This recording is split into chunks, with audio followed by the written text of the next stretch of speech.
Hey! Hi. Welcome to the Food Wars Season 1 Marathon, where we compared some of the biggest differences in UK and US fast food. We've compiled every episode from Season 1 into one convenient bundle for your viewing pleasure. But stick around for some behind-the-scenes info from myself and from Joe to show you how we brought the show to life. From calorie count to portion sizes, we wanted to find out the biggest differences between UK and US McDonald's. So the McDonald's episode is where Food Wars all began. Joe, did you have any problems filming this episode? Yeah, I had to go back and forth to McDonald's 3 times to get everything, and they still didn't have the McNuggets boxes that we wanted. This is what a small drink looks like in the UK. This is a US small. This is what a medium drink looks like. This is a US medium. And this is a large. And this is a US large. So with our McNuggets in the UK, the default adult sizes on the menu are a box of 6, a box of 9, or a share box of 20. Nuggets. You can get a box of 4, or you can get a 6-piece, or 10, 20 for sharing, or 40. And according to the 3 McDonald's in the area, they don't have 20 or 40 boxes. They just do them in increments of 10. But this is on the menu. In the UK, we got 3 sizes of fries. These are our small fries in the paper bag. Here is the small fry. These are our medium fries in the iconic carton. Here is the medium fry. And then these are our large fries. And here is the large fry. So we couldn't find an exact weight measurement for the fries online, so what we're going to do is weigh them ourselves.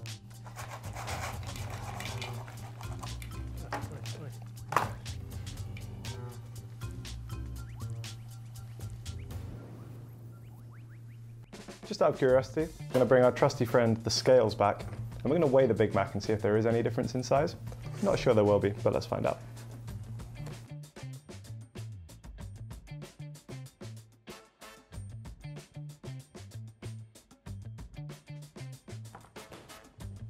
Hang on.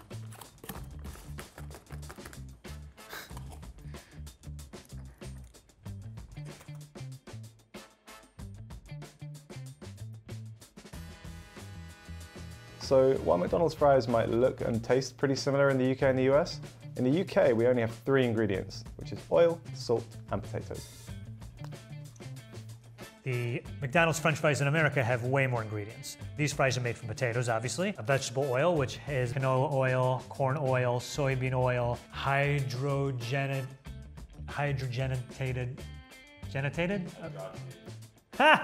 thank you. Hydrogenated soybean oil, natural beef flavor, dextrose, sodium, aspartate, pyrophosphate, sodium, acid, pyrophosphate, which is used to maintain the color. Are they that much of a different color than the ones in the UK? Is it worth it? Can we get a side-by-side comparison? Are they that much more bright yellow? We need to put sodium, acid, pyrophosphate, or whatever it's called in it. Salt. And I should mention that a natural beef flavor contains hydrolyzed wheat and hydrolyzed milk as a starting ingredient. And of course, I have no idea what that means. So the biggest calorie difference in a Big Mac actually comes from the sauce. In the US, they've got about 40 more calories than we do in the UK. We're not sure if this is because there's more sauce or because of the ingredients list. In the UK, it's just a little bit more simple. Our sauce is made of soybean oil, sweet relish, which is made of diced pickles, sugar, high fructose corn syrup, distilled vinegar, salt, corn syrup, all right, two types of corn syrup, xanthan gum, calcium chloride, spice extractives, water, I've heard of that, egg yolks, distilled vinegar, spices, onion powder, salt, propylene glycol alginate, garlic powder, vegetable protein, which has hydrolyzed corn, soy, and wheat, sugar, caramel color, turmeric, extractives of paprika, and of course, soy lecithin. I don't know which one it is. So if you are trying to eat healthily at McDonald's, it might actually be the drinks that you have to look out for. That's nothing, guys. Our chocolate shake, 840 calories. That's as many calories as 2 cheeseburgers and 1 hamburger. So what does that all mean? If you were to walk into a UK McDonald's and order yourself a large Big Mac meal with a milkshake, it would be around 1,400 calories. And if you were to get the large Big Mac meal with the chocolate shake in America, the total here is 1,870 calories. So that's 1,870 calories. The daily calorie allowance for an American dude is 2,500. Okay, so you have 630 left. 1 McNugget is 55 calories, right? So you could also have 11 more nuggets, and there you go. That's all you need for the day.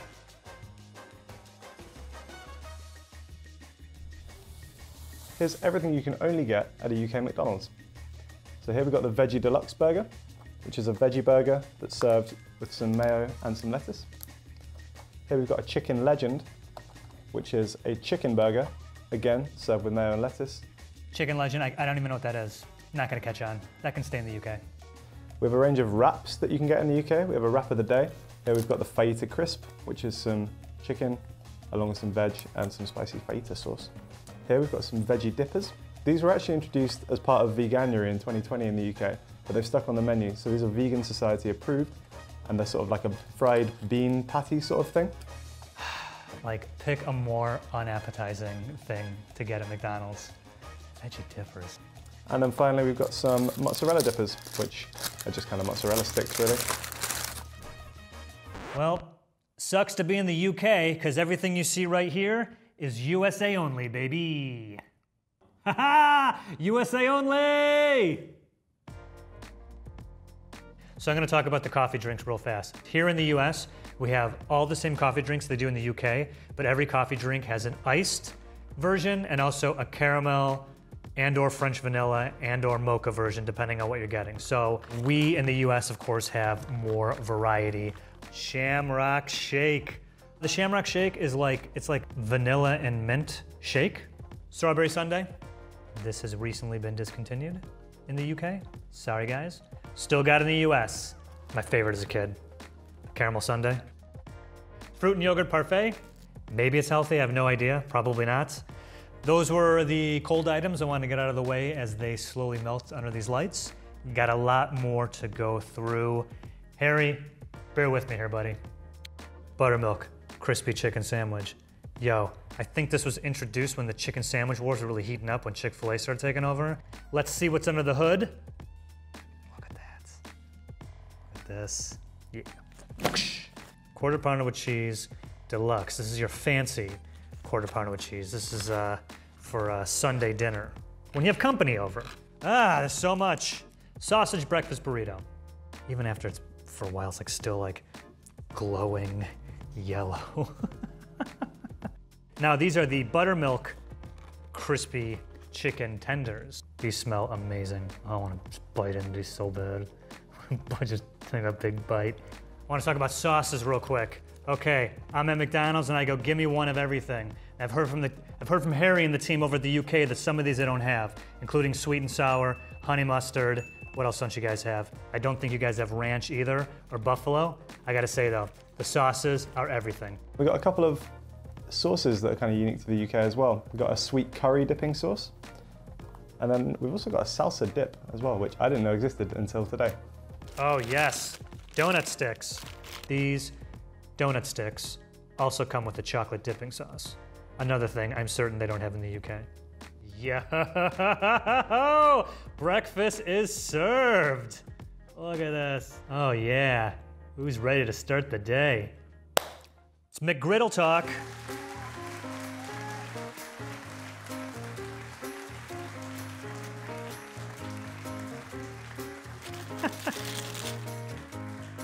So for those of you in the UK who don't know what a McGriddle is, the United States McDonald's had this genius idea. What if we took breakfast sandwiches, replaced the buns, and made them pancakes, and somehow injected some sort of syrup flavor into the pancakes? And the McGriddle was born, and I have to say, they're fantastic. This one right here, the bacon, egg, and cheese McGriddle. This is the sausage. Yeah? This is the sausage, egg, and cheese McGriddle. American food engineering at its finest. Look at that. In the UK, you guys call biscuits cookies. Here, no. So in the UK, biscuits are cookies, or what we call cookies. In the US, biscuits are what we call, I don't know what else you can call them.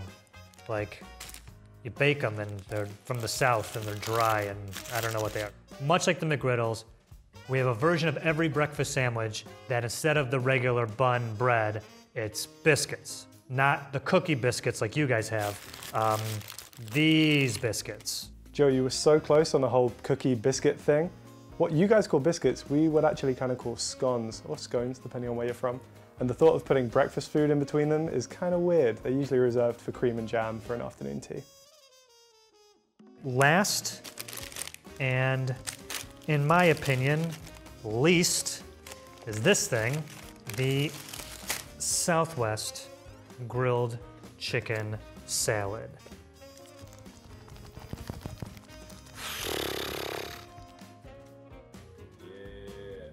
Oh.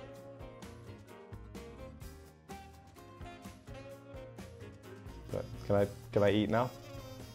Yeah, yeah, cool. I don't care how many calories, it's just really good.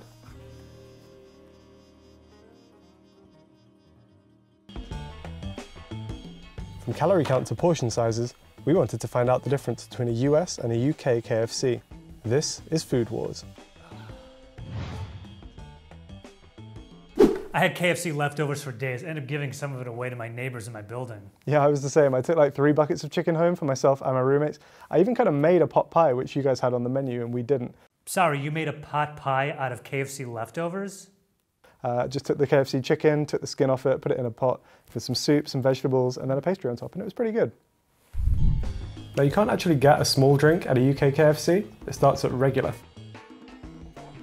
This is what a regular drink looks like. This is what a US regular looks like. And this is what a large drink looks like. And this is what a US large looks like. This is a regular fries, and this is a large fries. Here's the US regular, right? You want to go the next size up. This is the US large. Gosh! Look at how big that is. It's like 5 of those ones that he had. Let's find out how much a large fries weighs in the UK.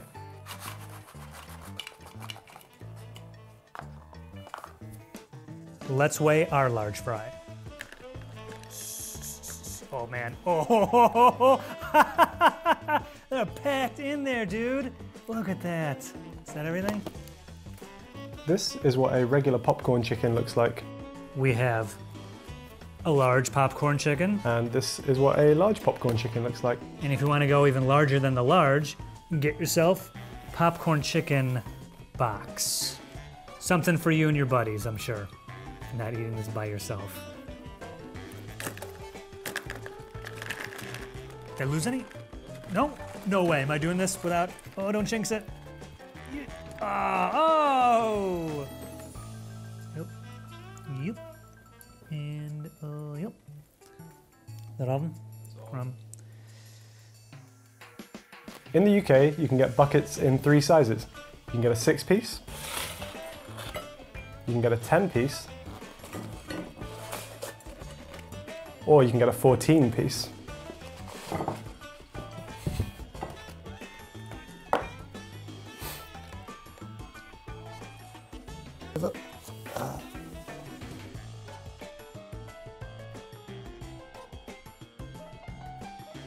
Eight-piece. Whoa! 12-piece. This is, I can't even dump it. Yo! Look how much chicken this is. Oh my God, what a mess.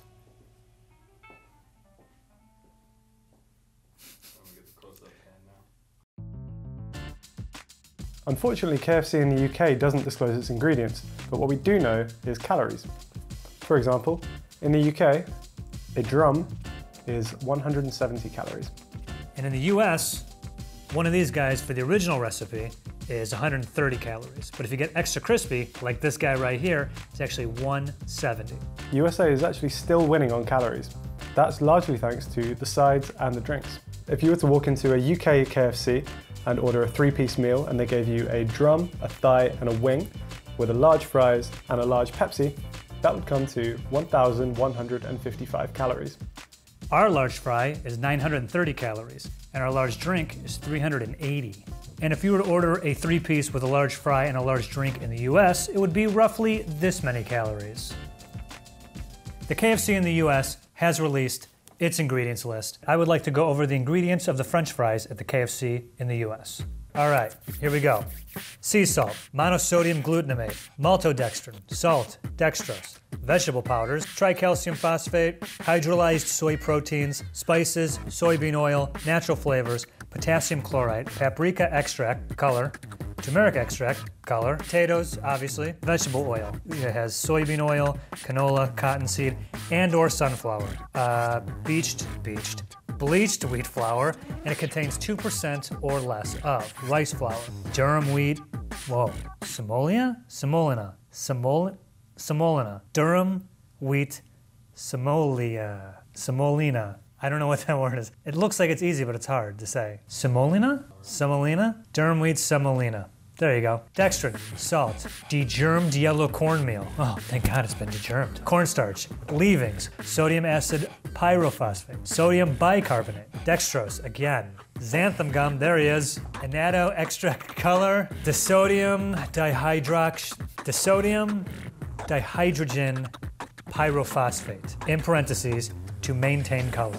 Okay, we add so many chemicals to our fries, we add more chemicals to make it look like it doesn't have any chemicals. Thank you, disodium what the f? Yeah, whatever. Here are some things you can only find on the menu at a UK KFC. So instead of a chicken sandwich, what we call ours is the chicken fillet burger. I think it's pretty much the same thing. It's like breaded and fried chicken between 2 buns with some lettuce and some mayonnaise. We also have something called the Zinger burger, which is pretty much the same thing, but the spice level is amped up a little bit. You can also turn these burgers into a tower burger. What that does is adds cheese and a hash brown to the burger, which in my opinion, very worthwhile addition. We have some stuff on our KFC they can't get in the UK, and surprisingly some things I thought were like kind of like paramount to the KFC menu. Mashed potatoes and gravy. This to me seems like something that has just always been part of KFC along with the chicken. Look at this mashed potatoes, man. It's a tub of mashed potatoes. Okay, let's make a mess. Oh yeah. Oh my goodness.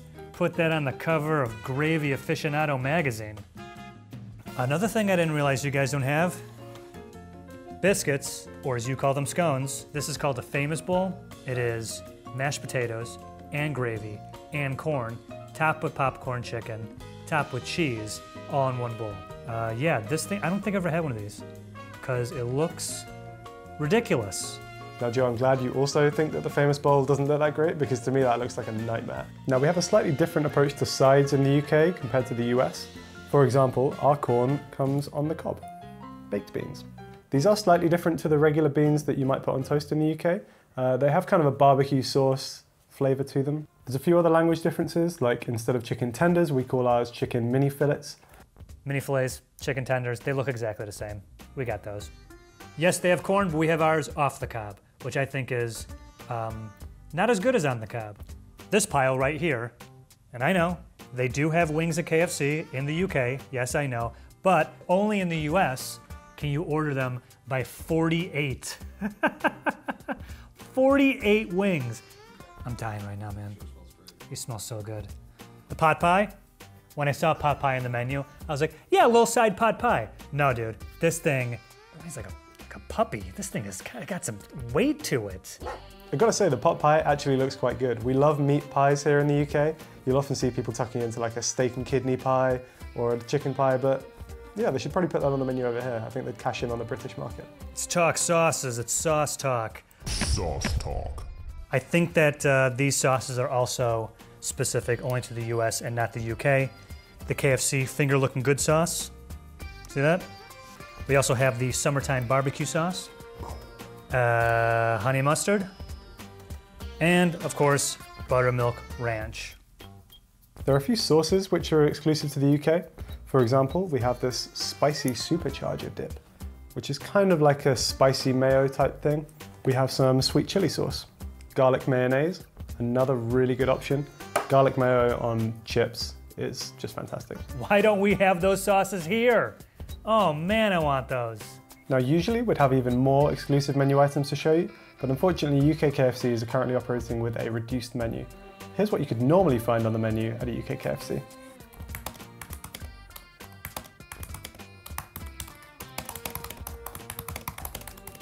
A vegan burger, the Big Daddy burger, a range of chicken wraps, some rice boxes, onion rings, curry sauce, crush'ems, and a full range of hot drinks, including English breakfast tea.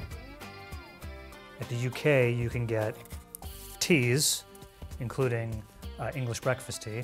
Now, technically, you can't get tea at the KFCs in the US, but you can get something called Mountain Dew Sweet Lightning, which I think is probably pretty close. Yeah, that's pretty much exactly the same as a breakfast tea. From calorie count to portion sizes, we wanted to find out all the differences between Domino's Pizza in the UK and the US. This is Food Wars.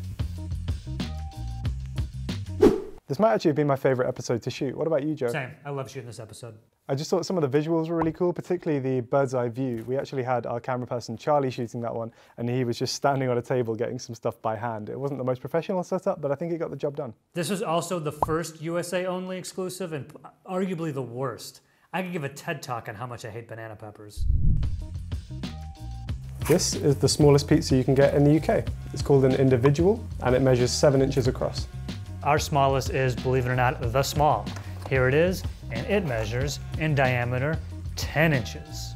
The next size up is a small, which measures 9.5 inches. Next size up for the US is our medium, which is 12 inches. This is 11.5 inches. Well, I'm starving. Hey, I grabbed this slice. I'm starving, this pizza smells so good. I skipped breakfast. Next pizza. Next up for the US is our large, which is a 14-inch diameter. Oh, hell yeah. What's with the way they cut your large pizza, Harry? It's ridiculous, look at that. And not to be outdone, the US has one more size, the extra large, diameter 16 inches. Bro, look at the size of this thing. Now a 2.5 inch difference might not sound like a lot, but if you factor that into the surface area, it's actually 58 square inches wider than the UK's largest pizza, which is almost a third of an increase. Am I looking at this right? Is it supposed to be 6 slices? It's 6 slices. That can't be right. 6 slices for an extra large pizza? Look at the size of these slices. In the US, at a Domino's, the extra large pizza will cost you a very reasonable $13.99.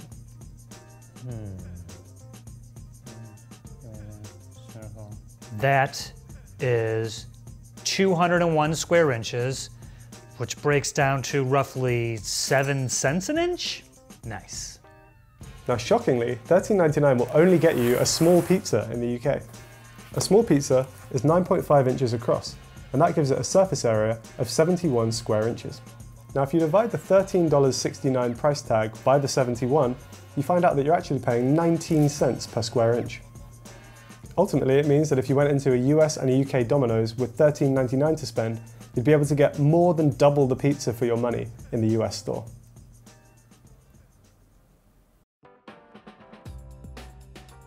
Let's compare large cheese pizzas in the two countries. This is what a UK large cheese looks like. And this is what a large, properly cut Domino's cheese pizza looks like in the US. It's cut into 10 pieces, and each slice contains 176 calories. That means that in total, the pizza in the UK is 1,760 calories.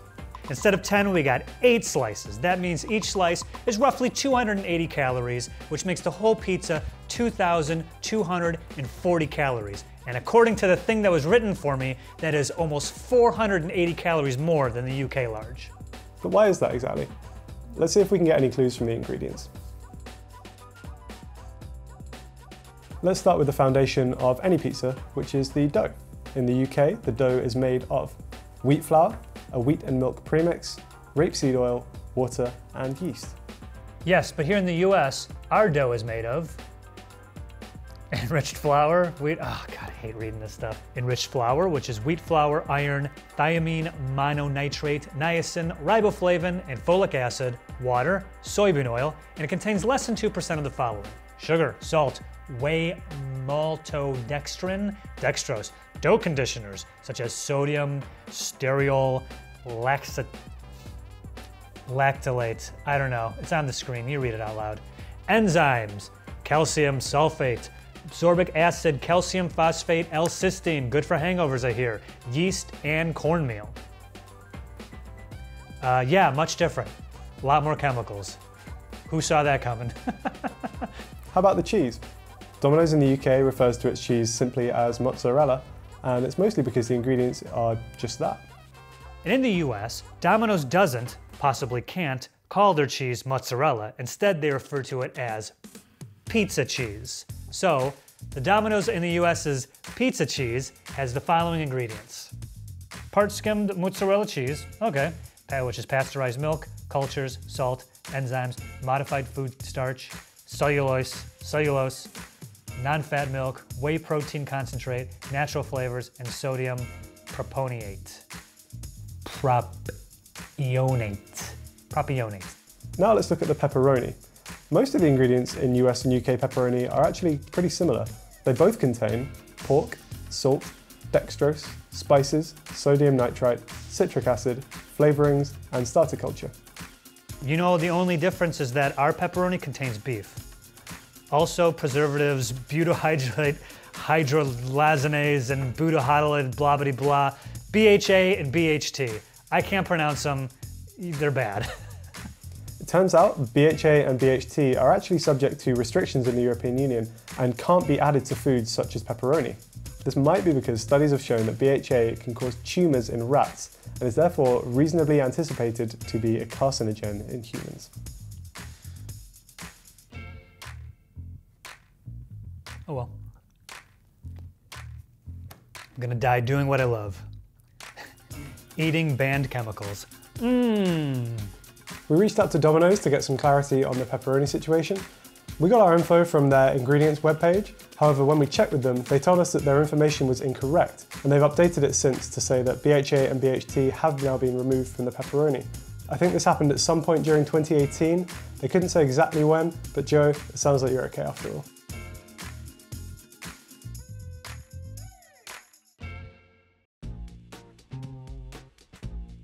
Here are all the items you can only find on the menu at a UK Domino's. And here are all the things you can only get at a US Domino's. Let's start with the pizza itself. So firstly, it's the crust options. Now in the UK we can actually get stuffed crust, but what we've gone for here is the Italian style crust. Apologies to the country of Italy for this one. Now the Italian crust is basically the same dough, but just thinner and therefore a bit more crispy. There are a few toppings that you can only get on your pizza in the UK. These include some options we got here, like meatballs, sweet corn, and red onion. But that's not all. You can also get things like Catalan chicken, which is a chicken in a kind of paprika spice. You can get tandoori chicken, which is chicken with some Indian spice blends. And you can also get tuna on your pizza. Whoa, wait, did he say tuna? Tuna on a pizza? No, no way. So this right here is a pizza that has everything you can only get at a US Domino's. First of all, the crust. It is our thin Brooklyn style crust. Instead of tomato sauce, we did an Alfredo white sauce. We got banana peppers on here, salami, feta cheese, and also Parmesan and cheddar. This should be known as the US only. Like Pizza Hut should have this on the menu and you go, give me the US only, and this is the pizza they give you. Yuck. Don't get this. Yeah, I hate that. Grab a slice, see what you think. So here are some UK sides that you won't find on the menu at a US Domino's. First of all, we've got the garlic cheesy bread, chicken kickers, which are just like nuggets with a spicy coating. Pretty recently, they've added these poppin' chicken bites to the menu, which are kind of similar to KFC's popcorn chicken. You can also get chicken strippers, which are just kind of like chicken tenders. Potato wedges, if you wanted some kind of potato option to go with your pizza. And then you can also get a tub of coleslaw. I don't think we have garlic cheesy bread, but we do have this, which is like a stuffed cheese bread. Also, the side they have these chicken pieces, and then these right over here, these Parmesan cheese kind of bread knots. Also, I think it's pretty cool, is Domino's will hook you up with a side of grated Parmesan. That's pretty nice. Chicken carbonara, which is a pasta dish, what looks like obviously chicken, bits of bacon, onion. In the US, Domino's offers a lot of different varieties of sandwiches. I just picked one. I got the chicken parm sandwich. Let's take a look at that right there. Look at that chicken parm. How good does that look? Classic garden salad. We found something green on the menu, which is nice. What's we got here? Tomatoes, onions, cheese, lettuce, croutons. Who cares? Now, the default dipping sauce that will come with your pizzas is this garlic and herb dip in the UK. But there are also a couple of sauces which are exclusive to the UK. These include a little pot of Frank's Red Hot sauce, and we can also get a honey mustard. The Domino's in the US has their own exclusive sauces. This kicker hot sauce, the sweet mango habanero sauce. This one is really good. Ranch, you guys don't have ranch? Thought you did. Guess not. Blue cheese dressing. And of course, marinara sauce. And finally, if you're someone with a sweet tooth, Domino's has some exclusive dessert items to the UK. Firstly, we've got Domino's cookies, which are actually like really good, especially if you get them when they're warm and they kind of stay warm when they rest on the pizza boxes. And then you can also get a range of Ben & Jerry's flavors from Domino's in the UK. They're like a licensed vendor, which is cool. And for dessert in the US, you can get either these marbled cookie brownies or these chocolate lava crunch cakes. They also threw in this, the sweet icing. I'm sure it's amazing, so you can pour more sugar all over the sugar. Let's put some icing on the lava guy. Oh! Oh! That's too much. Stop. I gotta get this. I'm gonna like eat this whole tray. I gotta get this out of my face. I'm ready to destroy these brownies. From calorie count to portion sizes, we wanted to find out all the differences between Subway in the UK and the US. This is Food Wars. This was probably the first time I had Subway in 10 years. Now that actually surprised me because the way you slid the party sub out of its container looked like something that you've done a lot of times. It's called acting, I'm a natural. That was actually the first take we did of that too. Funny story about that party sub, I ended up giving it to our cameraman and he took it to a party and his bro buddies were like, yo! At Subway in the UK, you can get sandwiches in 4 different sizes. Firstly, we have toasted bites, a 6-inch sub, a foot-long sub,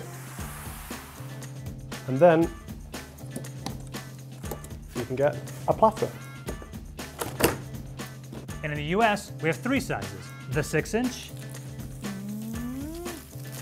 the foot-long, there you go, for you and your team. The big boy. Party platter. The old Subway platypus. Now in the UK, a platter looks like this. What they do is they make 4 foot-long sandwiches, then they cut those into 4s. So you're left with 16 pieces, each of which is 3 inches. And for the party platter here, they take 5 sandwiches, cutting them into 3 pieces, giving you 15 sandwiches total. In addition, in the US, you can also get yourself a 3-foot-long party sub. Look at this thing! This is ridiculous. 3 feet, so that is, what's that in, what do you got in the UK? That's 17 meters? I have no idea. Yeah. Now in the UK, drinks at Subway come in 2 sizes. We have a regular, which is 400 millilitres. 20 ounce, Sprite, what up? And we have a large. 30 ounce, boom. And if you're really thirsty, 40 ounces of soda. 40 ounces is a little over 3 cans of soda. That is way too much soda. That's just too much. If you're a fan of Subway's cookies, in the UK those come in 3 sizes. 1 cookie, 3 cookies, or 12 cookies. In the US Subway, you can get a single cookie, a dozen cookies, right like that, or the, hang on, keep rolling, the 36 cookie platter. Booyah! I'm like in Vegas, baby, all in. We want to make sure that you're getting the same amount of filling as you do in the US here in the UK. So what we've got here is a foot-long Italian BMT on hearty Italian with lettuce and olives. We're going to weigh it to see if the quantities are the same. All right. BMT.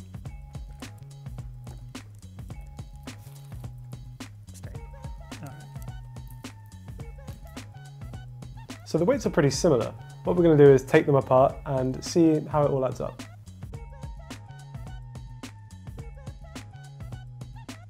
So when it comes to the amounts of filling that you get in your subs, it looks like the UK and the US are actually pretty identical. So what about calories? We found out that the most popular sub at Subway is actually the turkey breast sub.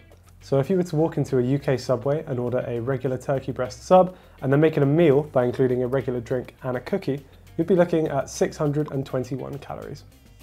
That same order in the US is 690 calories. Now the sub itself is actually less calories, it's only 250, but the drink, the medium Coke, is around 240, and the cookie is 200 calories. But wait, according to the internet, in the US, the default actually comes with 2 cookies, which brings it to a grand total of 890 calories. What about the calories in another sub? Well, in the UK, 6 inches of meatball marinara comes in at 492 calories.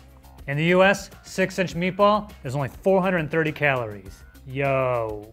Now, because we're not sure why our meatball sub is more calorific, we're actually going to do another test. We're going to bring back our friend the scales, and we're going to weigh a meatball. This is been a bit delicious. Boom. And now I will also weigh 1 meatball. I'll find a good one. Don't want the sauce to throw out these measurements. Get in real close. Get in real close over there. Ready? You close? Yep. Close? Here we go. Drum roll. And how much is it? No change? Our scale is not very accurate. Sorry. Let's get that weight up on the screen. Unfortunately, Subway in the UK doesn't disclose a full ingredients list. However, there are some things we can glean from the website. In the UK, the ham, turkey breast, and steak that you'll find in your sandwiches are actually formed. The turkey bologna and the turkey salami are also made by a process known as mechanically separated turkey. Mechanically separated turkey. What do I got here? From the allergens list in the UK, we can also see that our meatballs contain milk, although it's not clear if the meatballs contain the milk or if it just comes with cheese by default. We do have the ingredients list of the meatball sandwich at Subway, and I'll read that to you right now. Oh boy. Beef, water, breadcrumbs, and then we have the kind of square brackets, toasted wheat crumbs, and now we have the curved brackets, enriched wheat flour, now we have the fancy brackets, wheat flour, niacin, reduced iron, thiamine, mononitrate, riboflavin, folic acid, close fancy brackets, sugar, salt, soybean oil, yeast. Let me close the other 2 brackets. Aha! Textured soy protein concentrate, seasoning, open brackets again, dehydrated onion and garlic, salt, spices, dehydrated parsley, soybean oil, close brackets, soy protein concentrate, and the Romano cheese. Can you scroll up, please? Keep going, keep going. The Romano cheese, which is made from pasteurized part skin cow's milk. Ugh. I'm assuming it's skim cow's milk, but to be honest, if I told you there was cow skin in this food, would you be surprised? Part skim cow's milk, cheese cultures, salts, and enzymes. Which enzymes, you ask? They're not at liberty to say, but rest assured there are enzymes. Now, on the bright side, the dough is pretty much normal. For the classic Italian bread, the ingredients are enriched flour, which is wheat flour, niacin, reduced iron, thiamine, mononitrate, nitrate? Yeah, okay, riboflavin, folic acid, water, yeast, sugar, soybean oil, salt, wheat gluten, cultured wheat flour, malted barley flour, sunflower lecithin, lecithin. Hey, did you hear that? Lecithin. Sunflower lecithin. Dough conditioner, which also has enzymes. Which ones you know now? And ascorbic acid. All that stuff. While we might not have an ingredients list for our bread, we do know that it's likely to not be perfect. For example, an Irish court recently declared that Subway cannot call its loaves bread due to the high sugar content. Subway uses more than 10% sugar in their flour. Here's everything you can only find on the menu at a UK Subway. So let's start with the subs. Now, there are a few kind of default subs that you can only find in the UK. So then once you've chosen your sub and your bread, we've also got a few other customization options that are exclusive to the UK. For example, in this sub, we've combined a bunch of them. So I've gone for chicken tikka, it has hash browns, it has sweet corn, it has vegan garlic aioli, it has HP brown sauce, and it has whole grain mustard. So brown sauce is kind of a traditional British condiment. The biggest brand manufacturer of it is a brand called HP, which stands for Houses of Parliament, to maybe give a nod. Harry, are you really Brit-splaining to me HP sauce? I love HP sauce. I've been having HP sauce. I've had a bottle of HP sauce in my fridge for at least the past 20 years. Over here we have the meatless meatball marinara sub with some vegan mozzarella cheese as well, and it's on chili paprika bread. Our exclusive customizations in the US include avocado, pepper jack cheese, provolone, Swiss cheese, and banana peppers. If you like your sauce, you can make your sauce. If you like a saucy sub, you can have the sauciest Subway saucy sub here in the United Sauce, because we have all these sauces, including a balsamic sub sauce, a creamy sriracha, a deli brown mustard, yellow mustard. You guys don't have yellow mustard? That can't be right. Sorry if you don't have yellow mustard. I thought that was everywhere. Oil? You guys don't have oil either? Okay. Subway herb and garlic oil, ranch, red wine vinaigrette, and a special sub spice.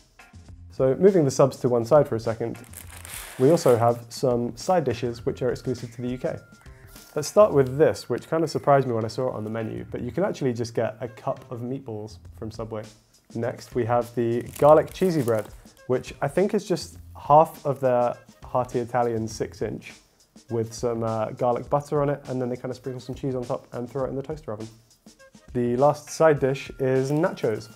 They actually just get some Doritos, throw them into a box, give you some cheese, some jalapenos. That is an insult to nachos. Those are the kind of nachos you make in your 20s when you're drunk at 2 in the morning. Chips, cheese, microwave it, throw on some salsa. That is the most depressing plate of nachos I've ever seen. That is the worst thing associated, that is the second worst thing associated with the Subway franchise. The only exclusive side that you can get at a Subway in the US is the applesauce pouch, which we don't have. Unfortunately, the 2 Subways we went to did not have them available. Could we get a graphic of the applesauce pouch on the screen somewhere near my head? Yeah, it looks like that. Now, we wanted to get as many UK exclusives into one sub as possible, so this is my creation. I'll be clear, this is not my usual order.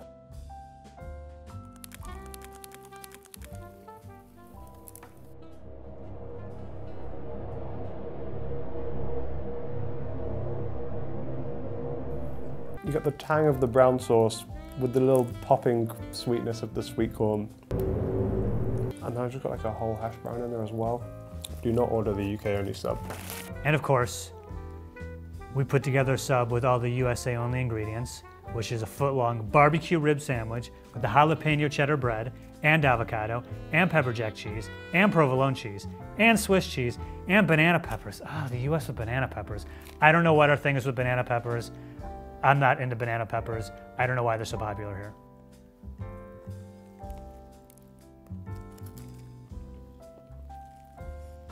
That's actually pretty good. I actually like that. The jalapeno bread, wow. Oh man, the sriracha sauce. Oh, and the avocado. Whoa, it's got some heat to it too. I'm totally surprised. I kind of like that. Yeah. From calorie counts to portion sizes, we wanted to find out all the differences between Burger King in the US and the UK. This is Food Wars. 2 words together and a number. Frygate 2020. In the UK, we have 3 drink sizes. We have a small, which is 250 millilitres. This is a US small. We have a regular, which is 400 millilitres. This is a US medium. And we have a large. And here, ugh, is a US large. Burger King. Now in the UK, we have 3 sizes of fries. Small, regular, and large. Here's a Burger King small fry. Here's a Burger King medium fry. And a Burger King large fry. So of the 3 sizes of fries that we were given, I'm actually not sure which one is the regular and which one is the small, because these two kind of look identical. We're going to weigh them all. We're going to start with this orange bottomed bag. 88 grams. Now we're going to weigh the slightly darker orange bag and see which size this is.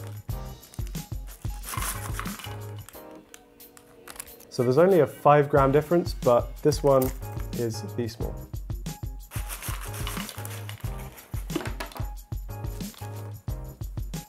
So a large fries in the UK looks like it's around 180 grams, which is double the regular. I'll break the scale.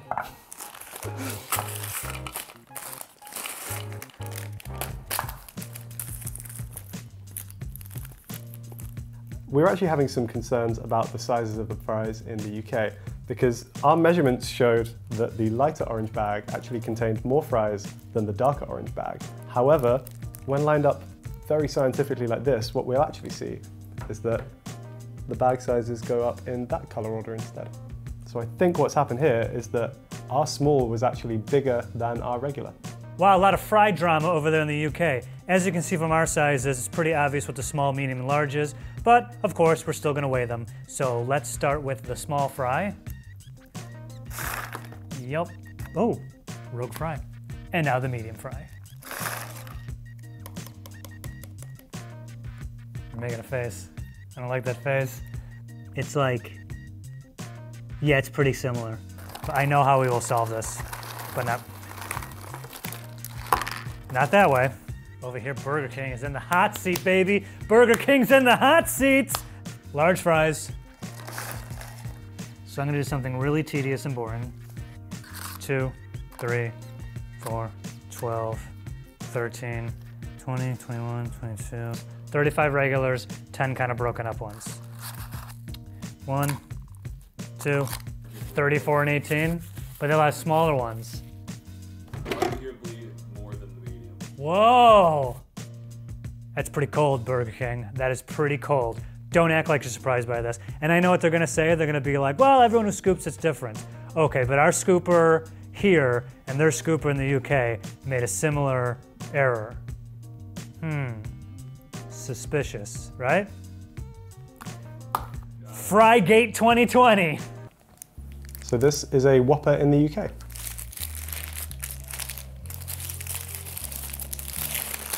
No, it's not. That's a Halloumi King. Is this the Whopper? Have I forgotten the Whoppers? Burger King.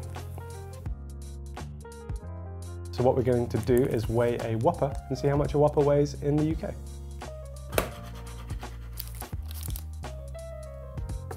All right, let's take a look at the US Whopper. First thing I'm gonna do, I'm gonna weigh it. Oh yeah. That's a Whopper. Oh yeah. Wait, gotta be scientific about it. In the UK, you can get Burger King's chicken fries in 3 sizes.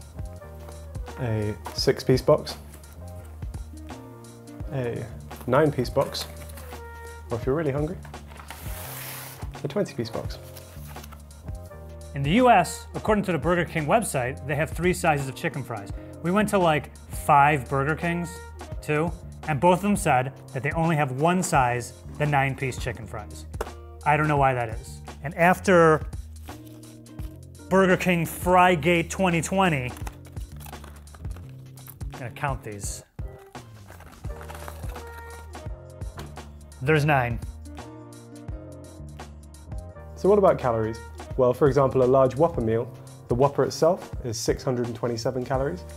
Our 180 gram serving of large fries would be 437 calories, and a large Coke would be 209 calories. That brings a total of a large Whopper meal in the UK to 1,273 calories. And in the US Burger King, the Whopper meal comes in at a hefty 1,600 calories. That is an increase of about 378 calories, or roughly 30%. However, there are ways to bring the calorie count down. For example, if you get the Whopper without mayo, you save yourself about 157 calories, taking the Whopper down to like 503. The drink is a major culprit. If you get a sugar-free soda like a Diet Coke, you immediately save yourself 510 calories. So with these minor adjustments, you can get a large Whopper meal for about 933 calories. Now, for whatever reason, the mayo in the UK only comes to 6 calories, so I'm not sure what you guys are putting in your mayo. Now in the UK, a bacon double cheeseburger comes in at 430 calories. And our bacon double cheeseburger in the US only has 404 calories. Now this has to be a Food Wars first, where something in the US has less calories than something in the UK. I do want to point out, our bacon double cheeseburger does not come with mayo, so I think that might be the calorie culprit.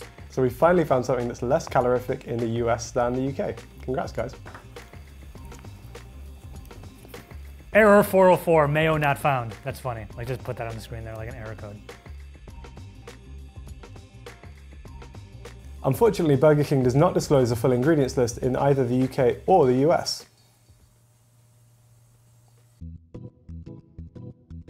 Here are some things that you can only get at a UK Burger King. So here we have the veggie bean burger, which you get these 2 fried bean patties with some lettuce, some mayo and some cheese. Here we have the Halloumi King, which is kind of exciting. It comes with lettuce, mayo, onions, tomato, and then these 2 fried pieces of halloumi. They also offer that with bacon, which seems slightly counterproductive if you're a vegetarian, but pretty delicious if you're not. Hey Siri, what is halloumi? Halloumi or halloumi is a semi-hard, unripened brine cheese made from a mixture of goats and sheep's milk, and sometimes also cow's milk. Do you want me to keep reading? Yes. It has a high melting point and so can easily be fried or grilled. This property makes it a popular meat substitute. Rennet is used to curdle the milk in halloumi production, although no acid-producing bacteria are used in its preparation. Huh. Thanks. I don't want that. At the back here we have a chicken royale with bacon, which is a longer chicken patty that's fried. Comes with lettuce, bacon, and cheese and mayo. To round out the burgers, we have the Bacon King, which is kind of like a larger version of the bacon double cheeseburger, but it also has mayo on it. And then finally available to us right now, we have the jalapeno chicken fries, which are kind of like the standard chicken fries, but with a spicy jalapeno coating. I'm furious we don't have those. That is ridiculous. How do they have the jalapeno chicken fries and we don't? That is ridiculous. So on top of what I've got in front of me, there are also a lot of exclusives that we have in the UK, which I'll read for you now. The Steakhouse Angus, a classic cheese melt, a barbecue double melt, a chili cheese melt, the Roadhouse crispy chicken sandwich, a crispy bacon king, a rebel whopper, mac and cheese bites, chili cheese bites, apple slices, a breakfast king, a range of breakfast sandwiches including a bacon butty and a sausage butty, porridge, and an Oreo fusion, which is like an ice cream with some Oreos in it. It has to be said that Burger King isn't the friendliest place for vegetarians. They have some kind of vegetarian options like the Halloumi King or the Rebel Whopper, but unfortunately these are actually cooked in the same oil and on the same grills as the meat, so it's not 100% vegetarian. Here is everything that is exclusive to the Burger King in the United States. I'm just gonna start here. Impossible Whopper. Even when we're trying to be healthy, we still manage to figure out a way to be unhealthy. There's stuff in our Impossible meat that has not been approved in the UK yet. Crispy taco, here in Burger King, USA only. I don't know why there's tacos at Burger King. I don't know who's getting a taco at Burger King. That's ridiculous. Crispy. The stacker. Ooh, bacon. The double stacker. These things are so heavy. This is so much. Now, from my understanding, what separates the stacker from the bacon double cheeseburger is these are 1/4 pound patties, and also there's some sort of stacker sauce on here. Special stacker sauce. Spicy, crispy chicken sandwich. The barbecue bacon crispy chicken sandwich. Spicy chicken sandwich junior. For the little guys. You can also get an order of mozzarella sticks, 4 with marinara in there. Applesauce. Oh yeah, breakfast. Oh, good Lord. All right, so you get pancakes and of course syrup, and of course we're gonna do a syrup pour. Wouldn't be a Food Wars episode without me pouring something on something else. Okay. Ooh, yo! You like that? You like how that looks? Damn. Ah, yes, the croissant sandwich. So as you can see, what a croissant sandwich is a breakfast sandwich where a croissant is the buns. How's it look? Look good? And also, similar to McDonald's, breakfast sandwiches, they also have breakfast biscuits, also sausage, egg, and cheese. And then last, the US Burger King breakfast burrito. Let's open it up. Let's take a look inside. Oh, what they got? They got an egg, got sausage. Oh, they got potato in here. Okay. I would not get this, but good for them. Good effort. Last but not least, you can also get yourself a Hershey's Sundae chocolate pie. Oh, look at that. Look at that. Oh man, I just want to jump into that. From calorie count to portion sizes, we wanted to find out all the differences between UK and US Starbucks. This is Food Wars. Now I do have a confession to make, which is that I don't drink coffee. I'm very loyal to tea as a British person, so this episode was kind of wasted on me. Now hot coffees in the UK come in 4 sizes. Firstly, we have a short coffee, which is 8 ounces. The short, 8 ounces. Then we have a tall coffee, which is 12 ounces. Next, we have the tall.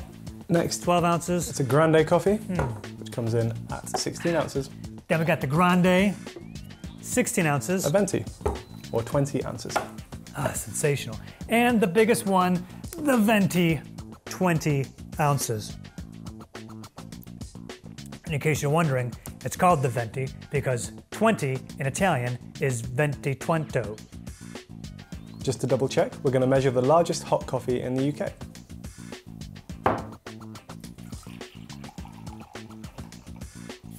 So our venti coffee actually came to closer to 18 ounces. Sort that out, Starbucks. Where's my 2 ounces?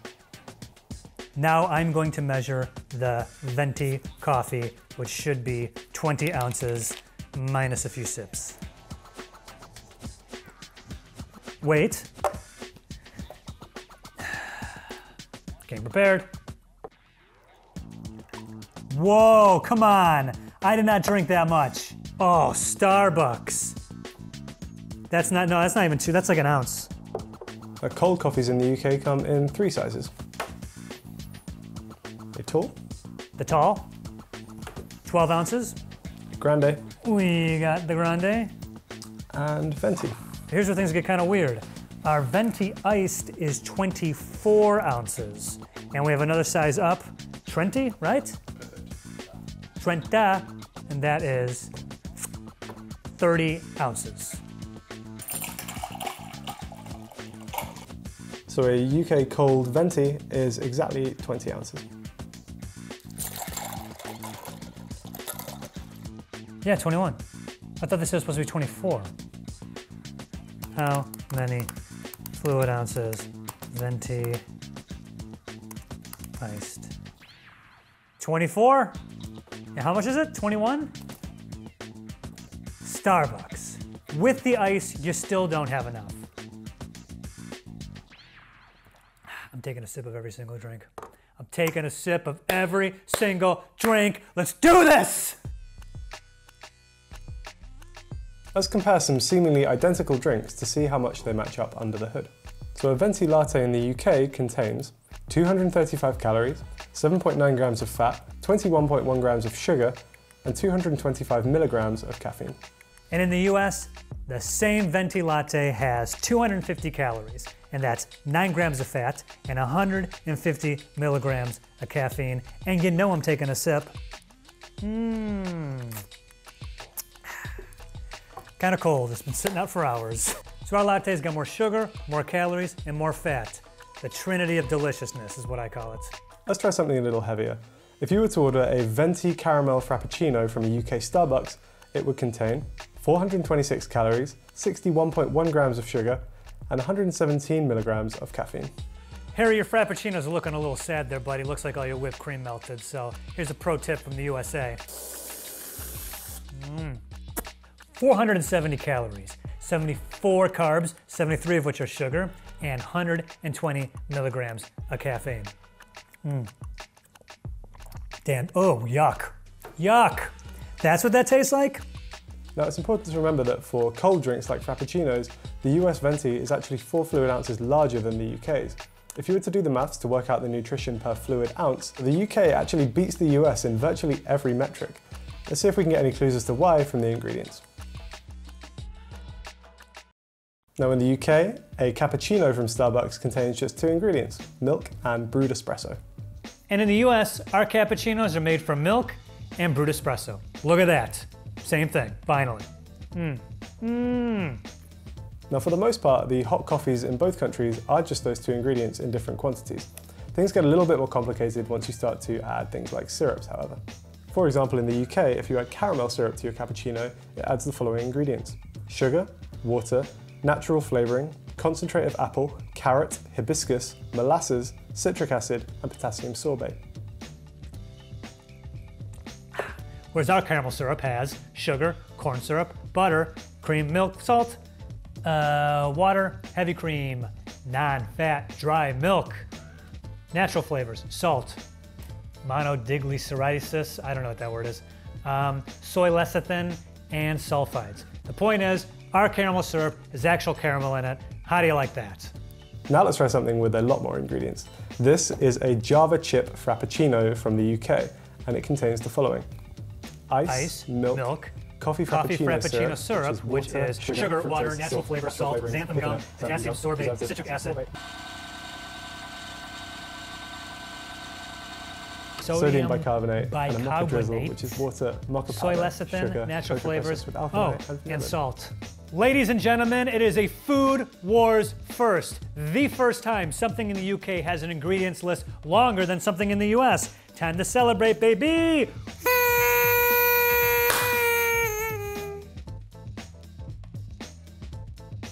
Here is everything you can only find on the menu at a UK Starbucks. And this is everything you can get in a US Starbucks. Now we'll start with a quick disclaimer. One of the big selling points of Starbucks is that you can heavily customize pretty much everything on the menu. To save ourselves doing a million different combinations of exclusive items, what we're going to do is focus mostly on things that are on the menu as they are, with just like a few combinations of syrups and toppings that you can get in one or the other. Firstly, we have this cute little cortado. Secondly, we have a cold foam cappuccino, which is like an iced cappuccino with just some foam on top of it. Then we have some temporary seasonal exclusives. So at the moment, you can get a peanut butter cup frappuccino in the UK, as well as a chocolate s'mores frappuccino, which sounds pretty damn good. In the US, along with the blonde roast you can get in the UK, we also have a dark roast, and we have something called the Pike Place roast. Now that roast is a tribute to the first Starbucks that's near the Pike Place Market in Seattle, Washington. I've been to that Starbucks. It's fine. Exclusive to the US, we have the Caramel Cloud Macchiato. Ooh, I do not like that. The Mocha Cookie Crumble Frappuccino. Oof. The Caramel Ribbon Crunch Frappuccino. I mean, the regular caramel one was gross. Let's see how this one is. Oh God, it's worse. Oh, it's so much worse. And we also have this, a vanilla sweet cream cold brew. The ice has melted.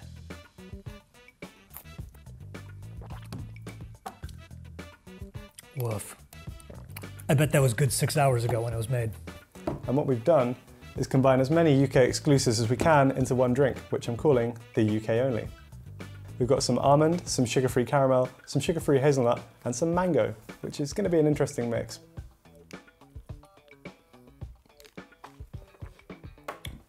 Whew, that is sweet. And of course, at the Starbucks in the US, we have our own unique customizations. For instance, pineapple ginger syrup, raspberry syrup, toffee nut syrup, a cascara topping, cinnamon dolce sprinkles. We have chocolate, cinnamon, nutmeg, and vanilla powders, and a whole range of cold foams. So, of course, I went ahead and had all those things put into one drink, which I'm calling the USA only.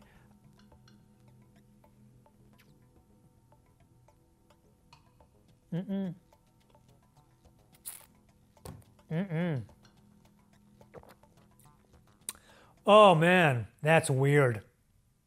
Nothing in that works together.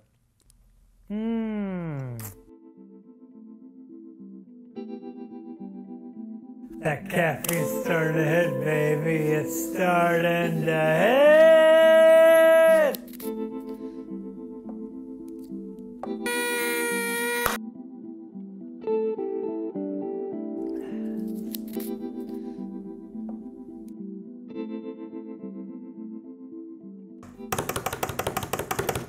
Starbucks. Now this series isn't called Drink Wars, and thankfully Starbucks has lots of food items. Here are some things you'll only find on the menu at a UK Starbucks. Let's start with the bakery section. Here in the UK, on the bakery menu, you will find a chocolate chunk shortbread cookie. You will find this delightful little gingerbread barista man. You will find this pain au raisin. We also have some luxury fruit toast, which comes with these little cute pots of jam. And then finally, we've got a cinnamon swirl, which is kind of just a cinnamon roll. Our breakfast options are slightly limited.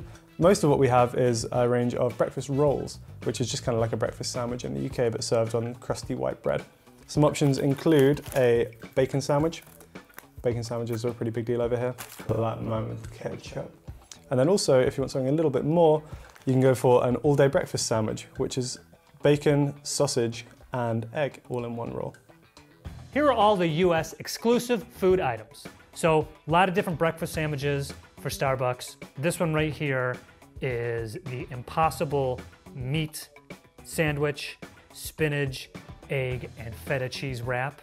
This is my go-to one, love it. These egg bites, these little, I'm gonna definitely pronounce this wrong, these little sous vide egg wraps, sous vide. I'll be straight up, I've never had one of these.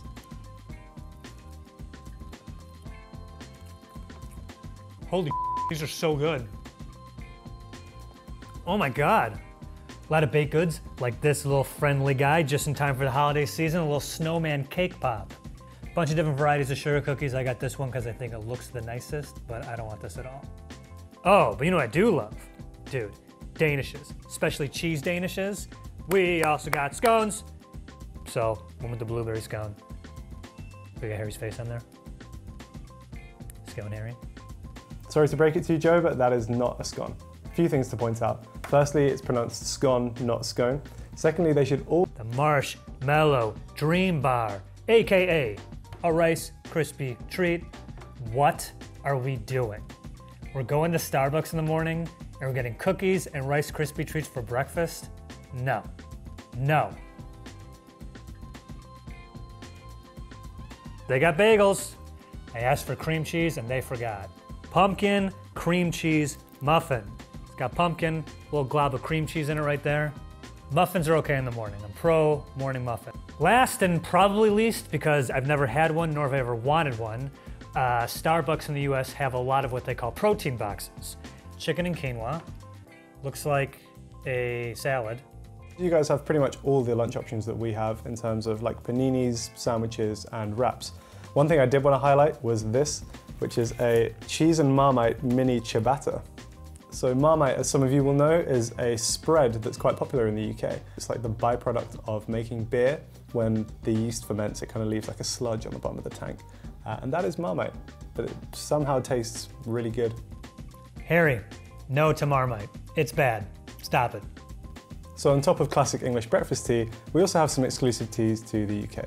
So we'll start with the Jasmine Pearl Green Tea, which is just our exclusive version of the green tea. Here we've got something called a youth berry tea, which apparently helps keep you young. Here is some chamomile tea, which is great if you just want something to relax before bed.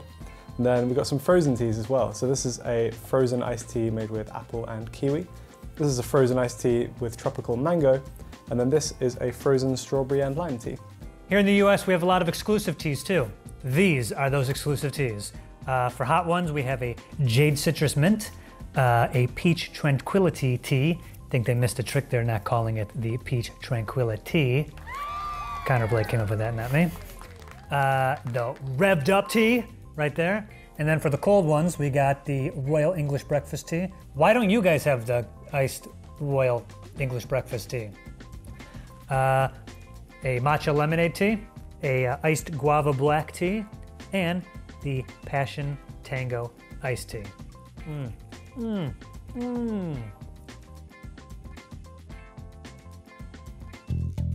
From calorie count to portion sizes, we wanted to find out all the differences between US and UK Papa John's. This is Food Wars. Personally, when I get a pizza from a place like Papa John's, I just get cheese and pepperoni. But shooting these episodes, it's gotten me a chance to try a bunch of different things on the menu, and I'm actually kind of impressed with things like their desserts. Now that you've been forced to try a few, are there any that you're going to order again in the future? You're just gonna have to watch the episode and find out. In the UK, our sizes start at small. Ours is 9.5 inches across, with a surface area of 71 square inches. Our small pizza comes in at 10 inches, which is 78.5 square inches of pizza. Next up, we have our medium pizza. It's 11.5 inches across, with a surface area of 103.8 square inches. Our large, 14 inches, which is 153.9 square inches. Finally, for some reason we skip extra large and go straight to extra extra large. This one's 15.5 inches across, with a surface area of 188.7 square inches. We didn't skip the extra large. 16 inches right here. That's 201 square izzos of pizzo. Our extra large is bigger than your extra extra large. In your face, Harry. In the UK, a small cheese pizza will cost you $11.99, which is around $15.54. That's a price per square inch of 21.8 cents. Small in the US, $9.49, which is about 12 cents per square inch. I know I got a small, but apparently they're also doing small peppers with the small pizzas. Look how small this is. Skimping on the peppers, eh, Papa? An XXL cheese pizza in the UK will cost you around $23.32, which is a price of 12.3 cents per square inch. USA's extra large, $15.49. That cannot be right. Sprinkle a little math on that, that's 7.7 cents per square inch. That is so cheap. So what can we take away from this? Well, in both countries, the more pizza you buy, the cheaper it gets. In the US, the price per square inch of a small is 55% more than an extra large, and in the UK, it shoots up to a huge 77% more. I mean, it makes sense, right? I mean, that's how they get you. They pretty much are tricking you into getting more pizza because it's cheaper per square inch. So you're going, oh, I'll just get the extra large instead, and then a year later, you're fat. Whoops, it was such a good deal. It is worth noting that paying full price is kind of rare in the UK. We got like a 40% off deal because we spent a certain amount of money. Basically, if you're paying full price in the UK, you're really not getting the best value for money. I'm on their website right now, and it looks like, yeah, they have endless specials or deals for pretty much every combination you want to get. Large one-topping pizza, any two sides, 2 large pizzas. I'm assuming what Papa John's does is have all types of deals and codes and promotions that whatever you get when you order Papa John's, there's probably a deal for you. So you probably are never paying full price. In the UK, an extra extra large cheese pizza is cut into 12 slices. Each of these 12 slices is 268 calories, which brings the total to a whopping 3,218 calories. In the US, our extra large is cut into 10 slices. That means each slice is roughly 300 calories. And there is no possible way you're eating this pizza without the sauce.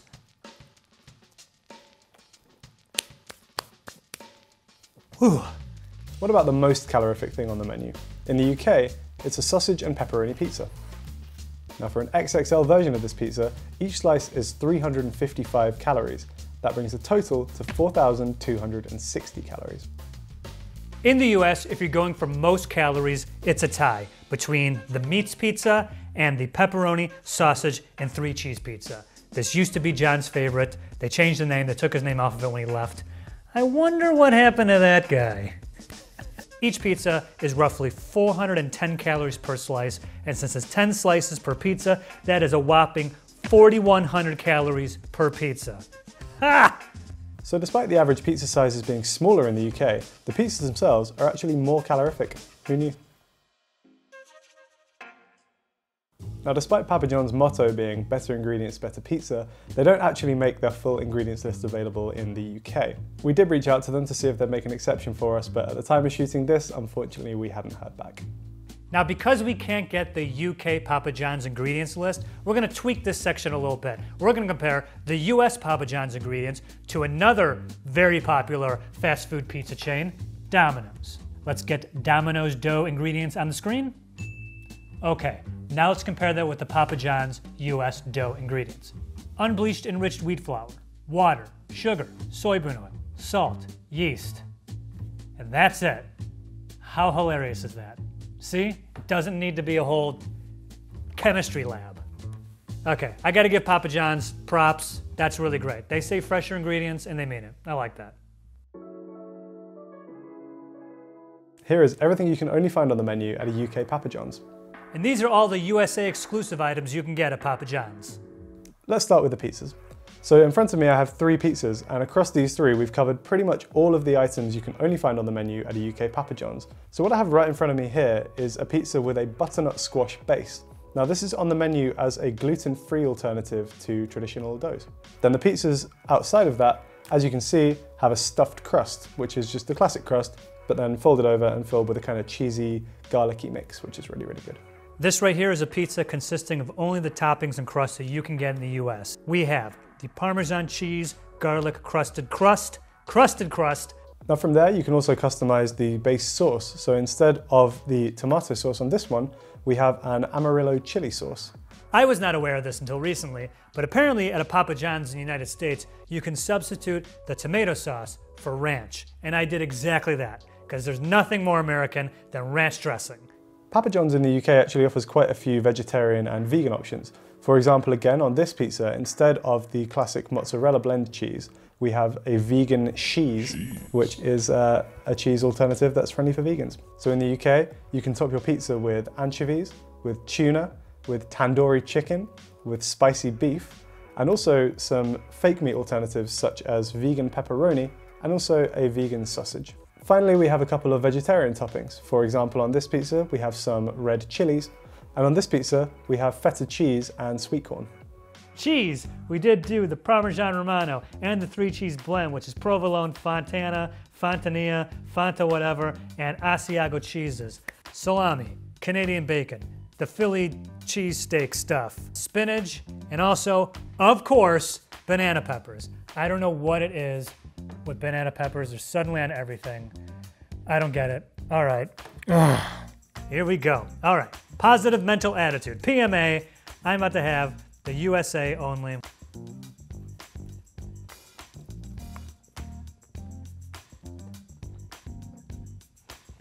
No, I do not like that.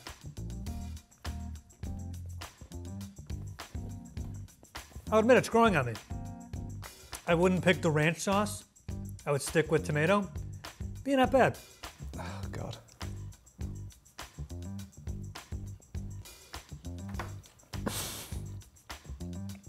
That's not good. Oh man, don't order this. Don't order the UK only pizza. Moving swiftly on from the UK only pizza, here are some sides you can only find on the menu at a UK Papa John's. We've got some vegan cauliflower wings. It's basically just small pieces of cauliflower that are breaded and fried, and then you can kind of dip them in a sauce of your choice. It's just a nice chicken wing alternative for vegetarians. Here we've got some chicken poppers. Now, I think these are available in the US, but the one that's exclusive to the UK is the tandoori chicken spice one, which is just pieces of chicken breaded and fried with an Indian spice blend. Here we got some tater tots, which I'm surprised you guys can't get in the US because these aren't really a thing in the UK. But here we can get tater tots, you can get them with cheese like we have here, or you can also get them with cheese and bacon. And then finally, again, surprising you don't have these in the US, these are some jalapeno poppers, just kind of mini jalapenos, breaded, fried with some cheese inside. Now, I'm super excited to try these. These are Marmite scrolls. What it is kind of pieces of dough rolled up with some cheese and some Marmite in the middle of them. Now Joe, if you've never had Marmite, it sounds gross because it's actually... Harry, yes, I actually in fact have had Marmite. It was a while ago in college. I lived briefly with a British guy. He had a jar of it. I did try it once. I don't remember exactly how it tasted, but I do recall comparing it to the taste of vomit. So suffice to say, I'm in the not fan of Marmite category. So far the Papa John's sides game is pretty strong. Now for wings, we have a honey chipotle wing sauce. Garlic knots. Oh man. Ugh! Dude! This thing is drenched in their butter. I'm confused by this next USA only thing. It is called a papadilla. I mean, it's a calzone, but for some reason they're calling it a papadilla, which I assume is a play off of quesadilla. Yeah, look. It's just a pizza that they cut and fold it over, right? Moving on. These look good. These look right up my alley. These are the jalapeno popper rolls and ranch. Forgot, we also got breadsticks. Here are some US exclusive sauces. Spicy garlic, ranch, of course. Honey mustard, blue cheese, regular cheese. And you can also get, big surprise, side of banana peppers, also side of jalapenos. And I was as surprised as anyone to see, also in the US, you can get these, side of anchovies. Finally, for those of you with a sweet tooth, Papa John's in the UK has a few exclusive desserts. We have some chocolate scrolls on my right and some cinnamon scrolls on my left. And then finally, we have some Ben & Jerry's. Papa John's in the UK is kind of like a Ben & Jerry's licensed vendor, which is quite cool. And then also, we can get some milkshakes here, which are a brand called For Real, and they're not bad. And for dessert, the one thing we got that you don't have, UK, cinnamon pull-aparts. Again, apologies, it's been sitting for a while. Dude, yes to these. From calorie count to portion sizes, we wanted to find out all the differences between Taco Bell in the US and the UK. This is Food Wars. Taco Bell, we're talking tacos. At the US Taco Bell, you can get an individual hard shell taco, or you can get 3 with a drink. I went with medium. Or you can get the party pack, which is 12. Yeah, get a load of this. It's like I'm presenting a newborn. Aww. The serving sizes for tacos in the UK are 1 individual taco, or 2 tacos, fries, and a drink, which is a combo meal. This is a US Beef Taco Supreme. First thing I'm gonna do is measure it. Hang on. Oh man, it's almost exactly 6 inches. All right, let's weigh it. New scale. What is it? Oh, we're over 100 grams. This is a crunchy beef taco supreme in the UK. It measures exactly 5 inches across, and it weighs 70 grams. Wow, that's way heavier. What is up? This is a standard burrito in the UK. We've gone for crispy chicken. I also went with chicken. It measures 6.5 inches in length. Oh, you know what? 6.5 inches. And it weighs about 210 grams. 230.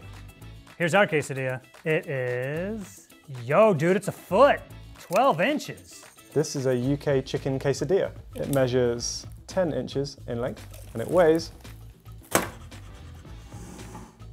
245 grams. Yeah, about 245. Weighs the same, wider.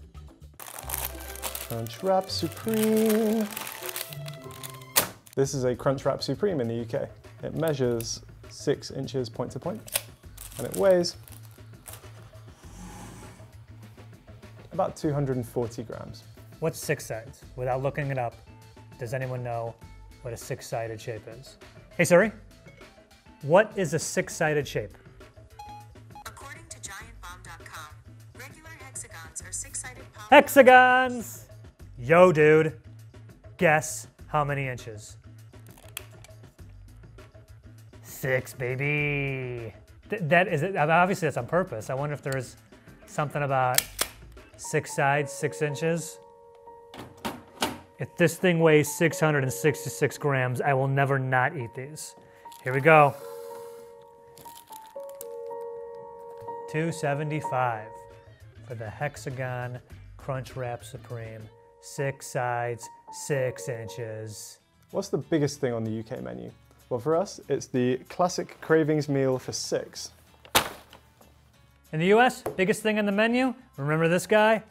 Taco Party Pack. The classic cravings meal for 6 comes with 2 quesadillas, 2 beef crunch wrap supremes, 2 volcano burritos, 2 portions of nachos Bel Grande, and then 6 beef tacos and 3 portions of cinnamon twists for dessert.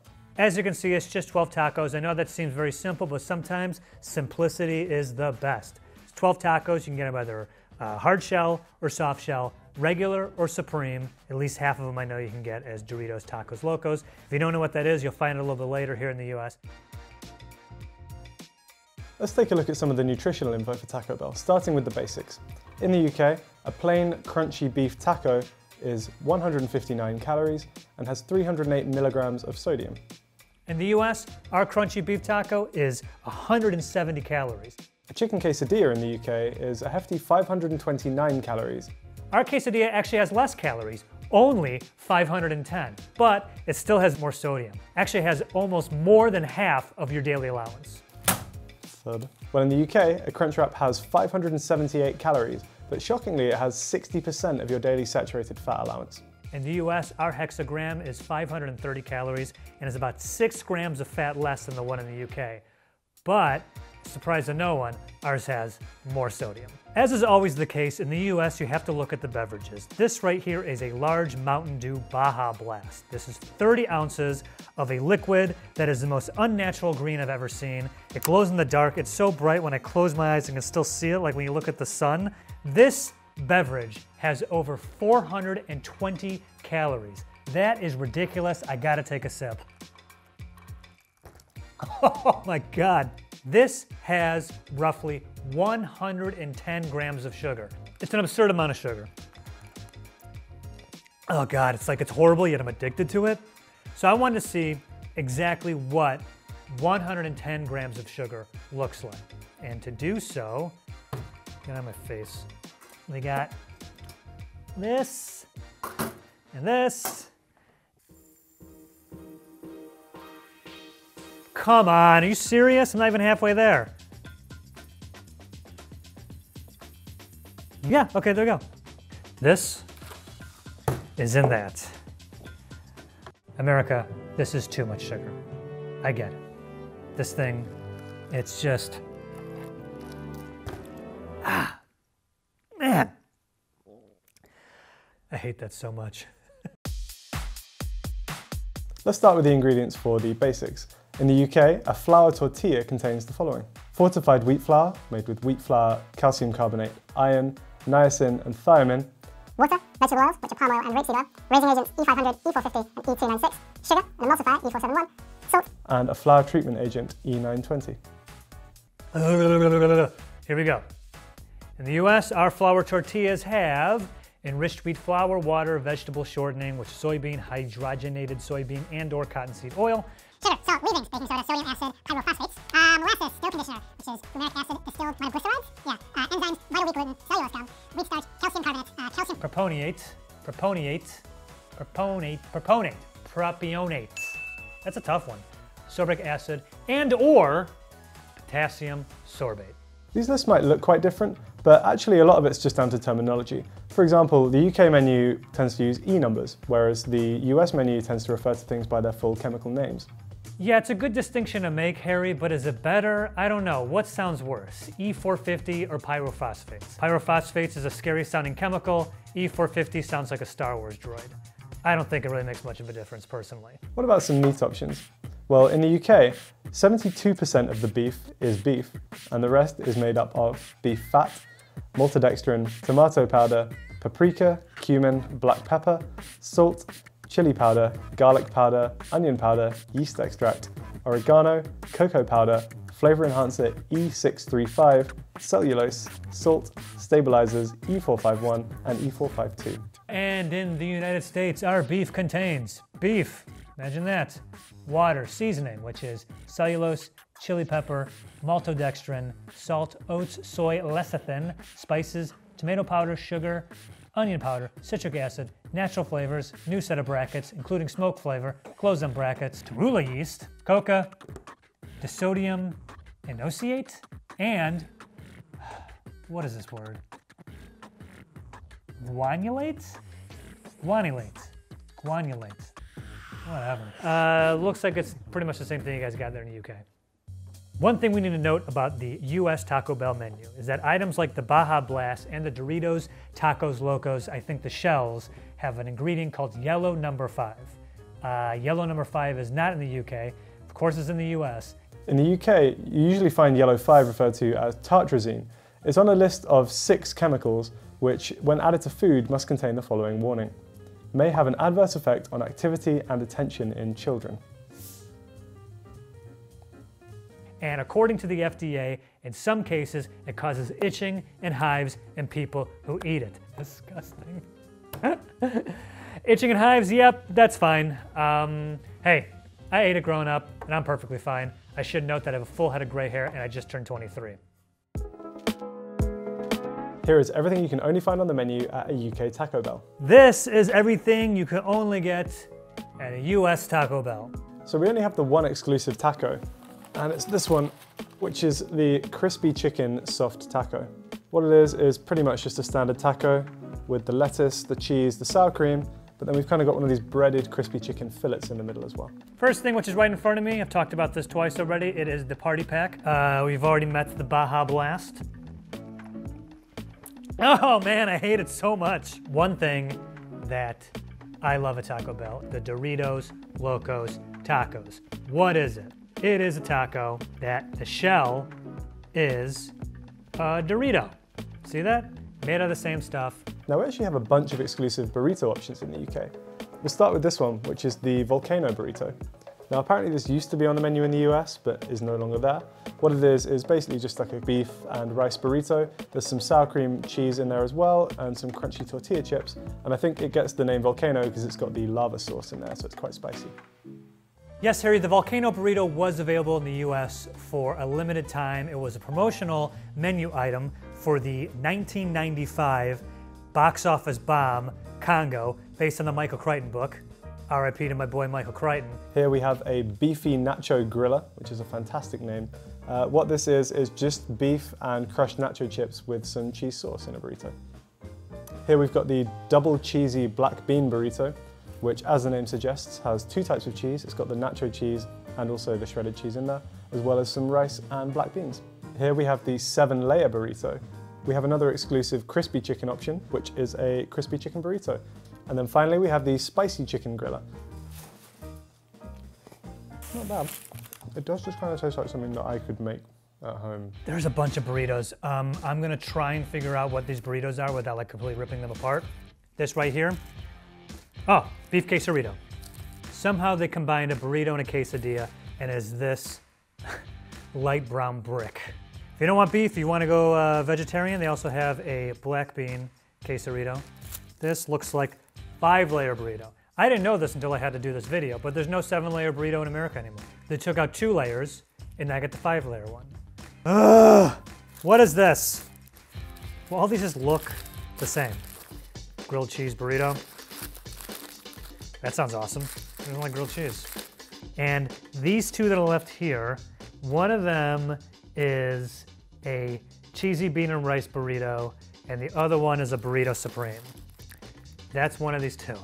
I don't know which is which. We also have steak quesadillas, which unfortunately the Taco Bell that I went to did not have them. This big thing right here, I love this. Look at this. This is the Nacho Party Pack. It's exactly what it sounds like. Get a good look, UK. This is what nachos are supposed to look like. Now what we lack in nachos, we more than make up for in fries. We love fries in the UK, obviously we call them chips, but it's very unusual to walk into a fast food restaurant and not be able to find them. So I think Taco Bell have kind of tried to cash in on that in the UK. Basically your standard fries, but then they have a kind of feta seasoning on them as well. You can get them in 3 sizes, regular fries, then you have the fries supreme, and then finally you have the fries Bel Grande, which is the biggest size. We ordered 1 deconstructed and 1 constructed, just to see the difference. Mexican pizza. They were saying for a while that these were going to be taken off the menu. We still got them in a couple locations apparently. I got my hands on one. Look at this guy.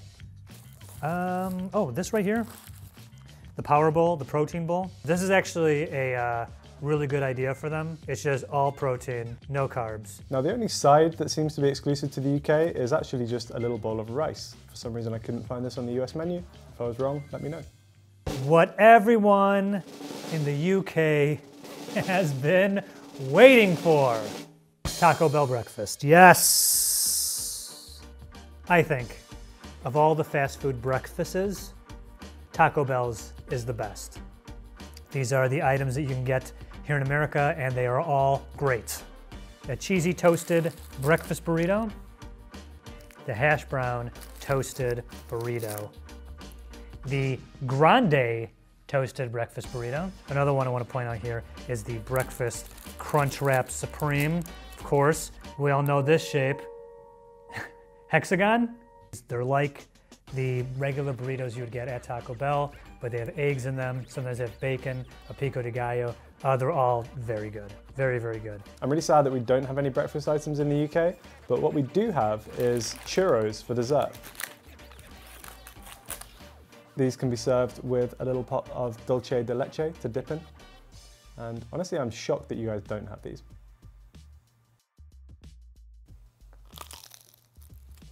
For the US Taco Bell desserts, the one thing we got here you can't get in the UK are these Cinnabon Delights.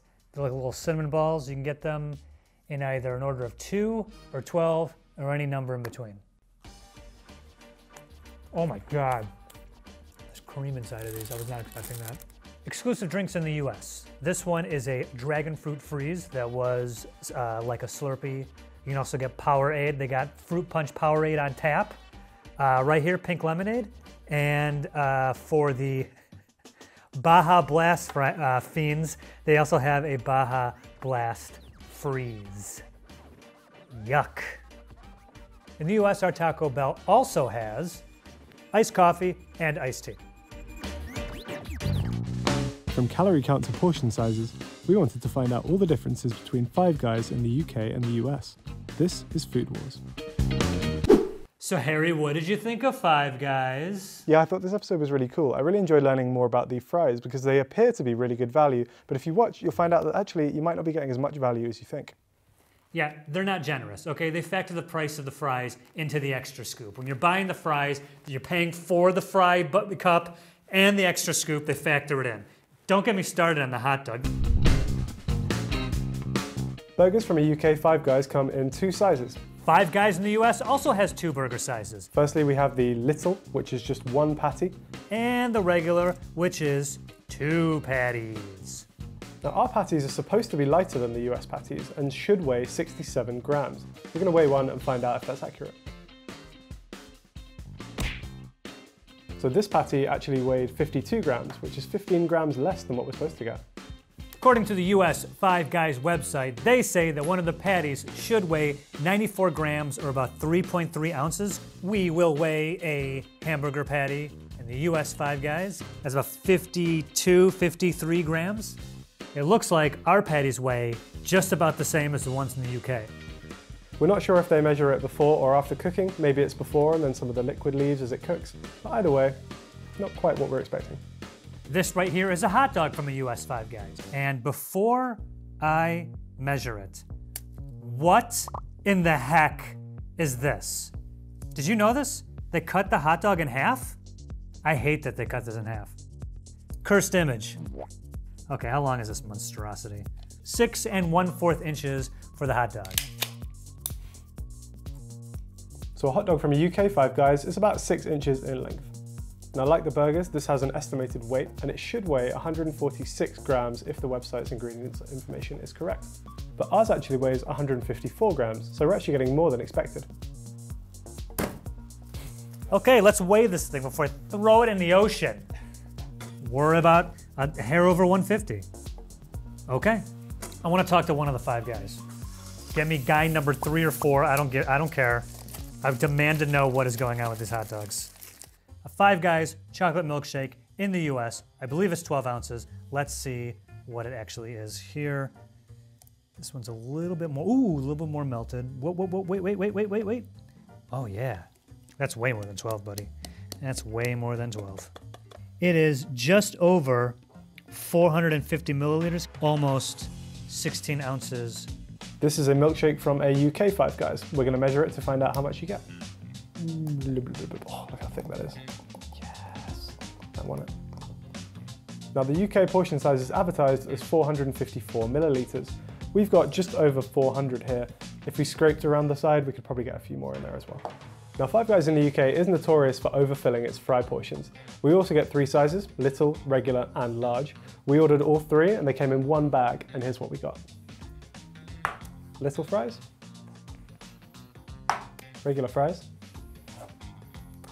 large fries, and this is the rest of the bag.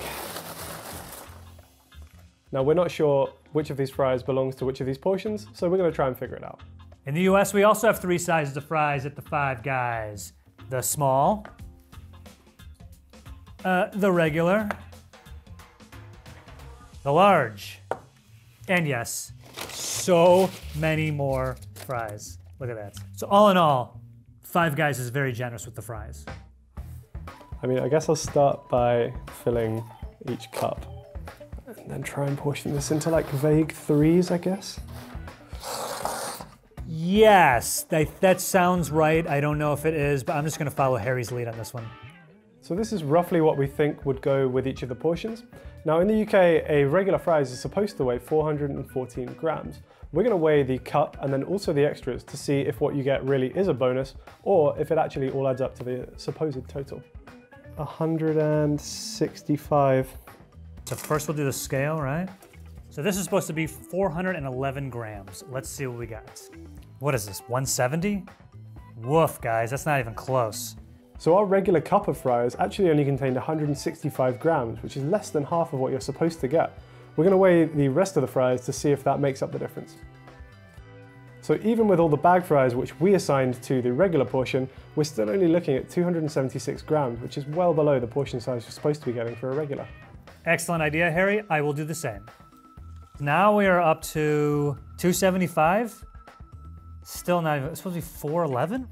So it looks like we've been a bit shortchanged on the fries. Because it was all given to us in one big bag, it's hard to tell which portion came out small. So what we're gonna do is add the little fries to this one, get a total figure for all 3 portions, and then figure out how much we've been shortchanged overall.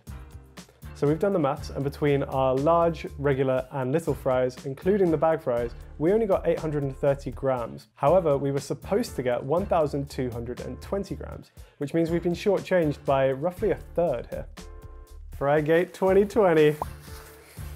Technically, Harry, this is Frygate 2021. Check the release schedule. With the rest of the bag fries, the large and the little. So they gave us 851 grams of fries total. They're supposed to give us 1,225. Hey Siri, 851 is what percentage of 1,225? About 69.4693%. 69%. Nice. So at least in our case, it seems as if the generosity of Five Guys has been a bit overstated. Maybe they just overfill smaller containers so you kind of think you're getting more than you should be, whereas in reality, if you measure it all, you're actually maybe getting less. Let's compare the prices of both Five Guys and see who's getting the better deal. Okay, USA. This hamburger costs $9.12. That is way too much money for this burger. A hamburger from a UK Five Guys will cost you £6.95, which is equivalent to $9.20. The prices do seem similar, but it's actually per gram 26% less in the US than it is in the UK. What about the fries? Well, in the UK, a large fries is £5.25, which comes to $6.95. In the US, our Five Guys large after tax is $7.06. You must be joking. If you do the maths for the fries, it turns out that the US is getting a better deal, but only fractionally. You guys get like 1% more value for your money when it comes to the large fries, so not too mad about that one. A big draw is that when you're in Five Guys, they have just crates open with peanuts. And while you're waiting for your food, you can just scoop some peanuts and just like crack the shells open. What do you even mean? So if you go in the store and you wait, you can eat like, you can peel and eat peanuts and throw the shells on the floor like it's a saloon in the 1800s? Who cares? Especially if you're going there to eat, let me fill up in these cheap peanuts before I get this ridiculously priced food. Compared to some of the places that we've reviewed on this show before, Five Guys is a more expensive option, but I mean, particularly in the UK, I don't feel too mad about paying a bit more for a Five Guys than I might do for a meal at McDonald's. It's just more of a treat, but it does feel a bit more exotic. They've branded themselves as a kind of like American import. Americans know their way around a burger sort of thing. So if I go, I know that I'm getting something of a little bit higher quality than maybe a standard fast food place, even if the prices are gonna cost me more. I hate Five Guys. The hot dog is ridiculous. I don't care about peanuts. This stuff is way overpriced. Forget it. Let's take a look at the calories of the Five Guys cheeseburger. This has 2 patties, 2 slices of cheese, and a bun, and the total calories is 984. What about a UK cheeseburger? Well, this one comes to 756 calories, which is more than 200 calories less than the US burger. The US burger doesn't just have more calories either, it's got pretty much more of everything else. It's got more fat, saturates, and sodium than a cheeseburger in the UK. In the UK, if they actually give you what's advertised on the website, a large portion of fries is a hefty 1,491 calories. But despite that, we still somehow end up with less sodium. Our large fry in the US is 1,314 calories. I also want to point out our fries come in lower than the UK in terms of fat content as well as saturates. And finally, we have the drinks. This chocolate shake at a Five Guys in the US is 830 calories. A chocolate shake in the UK comes to slightly more at 891 calories. So what if we combine all 3 into a meal? So a plain cheeseburger, regular fries, and a chocolate shake from Five Guys in the US totals at 2,767 calories. Yo, dog! Also, I think this is about $70. The same meal in the UK? Well, that comes to a total of 2,769 calories, 2 calories more than in the US. The differences between the burger and the fries effectively cancel each other out. Let's start with the basics. Here's everything in a hamburger patty from a UK Five Guys. Ground beef. Here in the US, our burger patty is made up of ground beef. If you prefer to add cheese to your burger, here's what's in the cheese in the UK. Cheddar cheese, water, butter, cheese, milk proteins, whey powder, emulsifying salt trisodium citrate, natural cheese flavoring, salt, lactic acid, sorbic acid, beta-carotene, paprika extract, and sunflower lecithin. Five Guys cheese here in the US is made up of milk, whey, milk fat, milk protein concentrate, salt, calcium phosphate, sodium citrate, whey protein concentrate, sodium phosphate, sorbic acid, apocarotenol, what? Apocarotenol, annetto, enzymes, vitamin D3, and cheese cultures. The burger buns are also pretty similar. In the UK, a burger bun is made with wheat flour, water, sugar, vegetable fat, milk, dry yeast, eggs, sesame seeds, salt, soya flour, calcium carbonate, and spirit vinegar. The bun in the US is made up of water, salt, sugar, vegetable shortening, milk, eggs, bleached bread flour, yeast, and sesame seeds. Now you'd think that the fries would be pretty similar in the 2 countries, and for the most part you'd be right. In the UK, the fries are made of potatoes, peanut oil, and salt. The fries of the Five Guys in the US are made from potatoes, refined peanut oil, and salt. Now, when they say refined peanut oil, apparently the peanut oil in the UK is not refined. Here in the US it is. What that means is they do something with distillation or neutralization. I don't even know, but the reason they do it is to give it a better shelf life and a more uniform taste. This has been the greasiest Food Wars has ever done.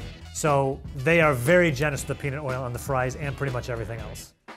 There are a few things to watch out for on the menu at Five Guys. For example, the pickles in the US. In the US, the pickles contain a food coloring called yellow 5, or tartrazine. If this is added to foods in the European Union, they have to have a warning saying that they might cause hyperactivity in children. Yes, our pickles have a bunch of junk in it, so does the relish. Specifically, it is made up of cucumbers, corn syrup, water, high fructose corn syrup, vinegar, salt, xanthan gum, 0.1% of sodium benzenate as a preservative, calcium chloride, alum, natural flavors, polysorbate 80, yellow number 5, and maltol. In our shortest exclusive section yet, here is everything you can only find on the menu at a UK Five Guys. And here are all the exclusive Five Guys menu items in the US. Let's start with the burger. There's only one option in the UK that you won't be able to find in the US, and that is HP sauce. I won't go into too much detail in case Joe accuses me of Britsplaining again, but for those who don't know, HP sauce is like a... The only customization in the US that you can't get in the UK is actually something that everyone in the United States knows exactly what I'm talking about, and that is A1 steak sauce. It looks a lot like the HP brown sauce, but it is not. It doesn't taste anything like it. It is the most popular steak sauce. A1, it's how steak is done. I don't know if it even exists outside of the US. The rest of our exclusive options come as drinks, such as milkshakes. We have a biscuit shake, which is flavored with Biscoff biscuits, which are those little caramel flavored cookies which you get on the side of a tea or coffee. Then we have 3 dessert shake options, which are milkshakes flavored with things which kind of combine to replicate famous desserts. So here we have a Millionaire's Shortbread milkshake. Here we have a banoffee pie milkshake. And here we have a strawberry cheesecake milkshake.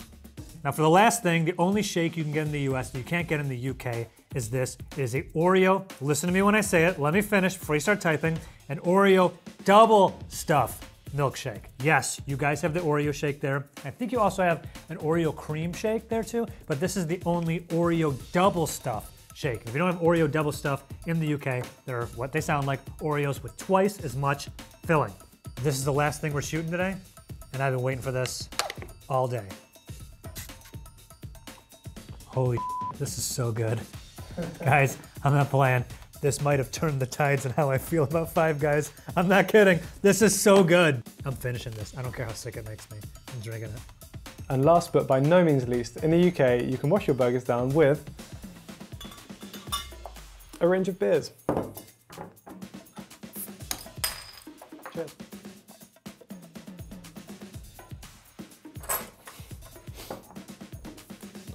Yeah, well, they don't serve beer at our Five Guys, but I brought my own. Cheers, my man. It is very warm. From calorie count to portion sizes, we wanted to find out all the differences between Chipotle in the UK and the US. This is Food Wars. Chipotle was by far our girthiest episode to date. I was really struggling to keep it together in the studio, but our camera person Charlie was insisting that I say that over and over again. This is a UK chicken burrito. We've also got some black beans, some white rice, some lettuce, cheese, sour cream, guac as well inside. We're gonna measure the length, I don't want to say girth. You're gonna have to say girth, I'm gonna... Oh man. There's gonna be a lot of girth in this episode. Game face. We're gonna measure the length, the girth, and the weight of this burrito. So our burrito is 7 inches long. I have the same burrito Harry has right here. Well, not the same one, the same order. I don't know where the burrito ends and the tinfoil begins, so I'm kind of eyeballing it. Looks to be about between 7 1/4 and 7 1/2 inches. A girth of 10 inches. It has a girth of... I promise I'm a professional. It's circumference. Girth, really? Going all the way around. Almost exactly 10 inches. Burrito is a 10 if you're thinking about making it a tux. And finally, it weighs more than the skin. This isn't even the big boy. Hey, told you guys to get a new scale. We got a new scale. Bear with us.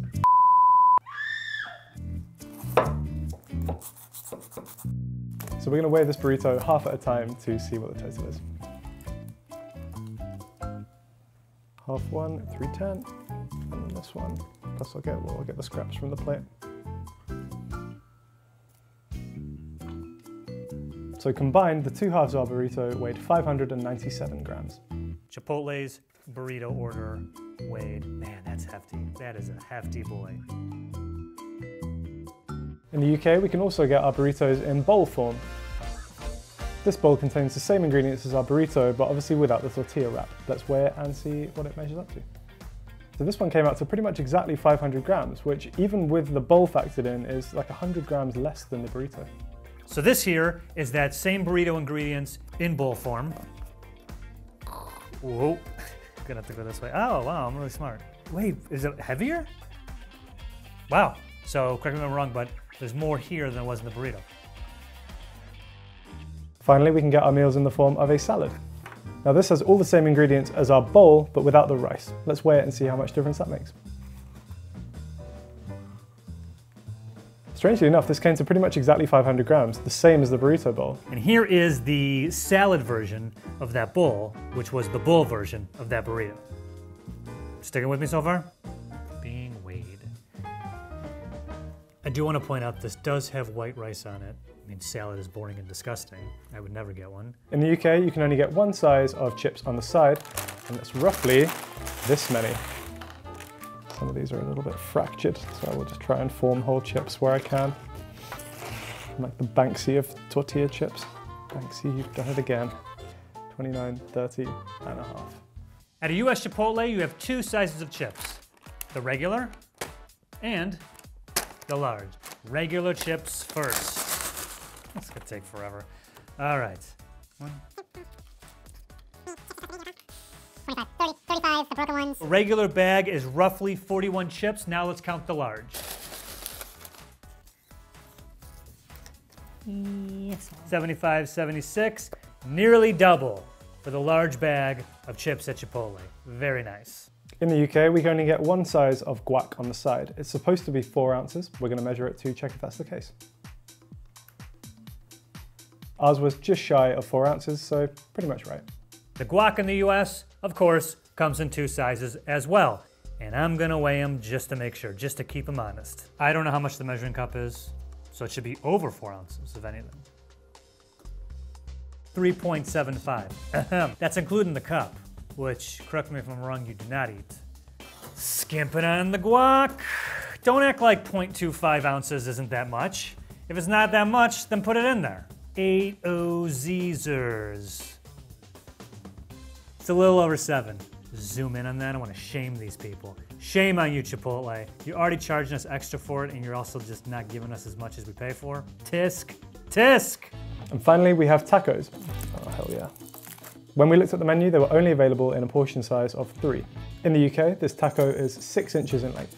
We got a veggie taco, which includes guac, salsa, sour cream, cheese, fajita vegetables, and black beans. And ours weighs. At a US Chipotle, you can get tacos in orders of 1, 2, or 3. This guy's falling apart. It's a 6-incher. And of course, I did not get a vegetarian taco. This one has meats aplenty. So it has different ingredients than the one that they weighed, making this weighing completely arbitrary.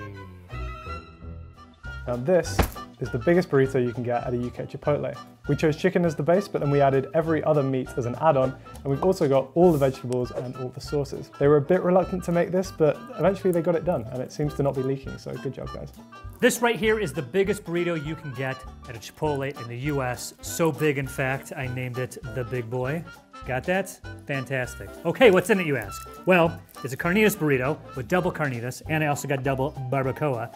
Of course it's double wrapped because it has guacamole, white rice, fajita veggies, black beans, queso blanco, mild tomato. I actually got all the salsas, sour cream, cheese, and lettuce. This runs about $18.20 in the US, which is about 13 pounds and 16 shillings. This burrito sent me back £16.75, which is around $22, which is quite expensive. You're looking at kind of £2.70 per meat you add in. So honestly, if you're looking for just quantity for lunch, it's probably cheaper to just get 2 single burritos. Now it's the same length as the other burrito, coming in at 7 inches, but you do get 1 extra inch of girth. And as we all know, a little girth, as we all know, an extra girth goes a long way. Now I will measure the length and thickness of this one. Almost 9 inches. Okay, it's about 8 3/4. Yo, this guy's a lot thicker. So that's about 11.5 inches of thickness. It's much bigger. What about the calories? Well, this is the most popular burrito from Chipotle. It contains 8 ingredients: chicken, white rice, black beans, sour cream, guacamole, cheese, fresh tomato salsa, and lettuce. This contains 1,320 calories, 540 of which are from fat. It does contain 2,610 milligrams of sodium, which is 113% of your daily allowance. And in the US, that same burrito, according to Chipotle, is the exact same nutrition and calorie count. They use the same smallwares and utensils to make the burritos in the UK as they do in the US, so everything should technically be the same. That's what their PR people told us, and hey, if you can't trust major conglomerates' PR people, who can you trust, right? And if you got that same order in salad form and didn't put rice on your salad like a maniac, that would bring this calorie count down to about 800, and it lowers the sodium to only 1,520 milligrams, or 66% of what you should have in the day. Chipotle also gives you the option of having their vinaigrette salad dressing on the side, which adds 220 calories, bumping it back up over 1,000 to 1,020 calories, and bumping up the sodium to 2,327 milligrams, or 101% of your daily. Basically, it's liquid salt. That's what geez. If you choose to get your burrito in a bowl form, that loses you 320 calories, bringing it down to an even 1,000. Now it's only around 40% of your daily caloric allowance. It still contains 1,855 milligrams of sodium, however. In the UK, a side of chips is 540 calories. Same with our regular chips here. Now, if you upgrade to the large, that's going to be 810 calories. If you were to enjoy these with a side of guac, that's an extra 230 calories. Now, if you wanted to upgrade to the large guac, that's going to be an additional 460 calories. Now, Chipotle as a brand prides themselves on being quite a healthy option and not using too many artificial ingredients. In the US, they actually make a big deal of only needing 53 ingredients across the entire menu. However, in the UK, when we totaled up all of the ingredients, we found 67.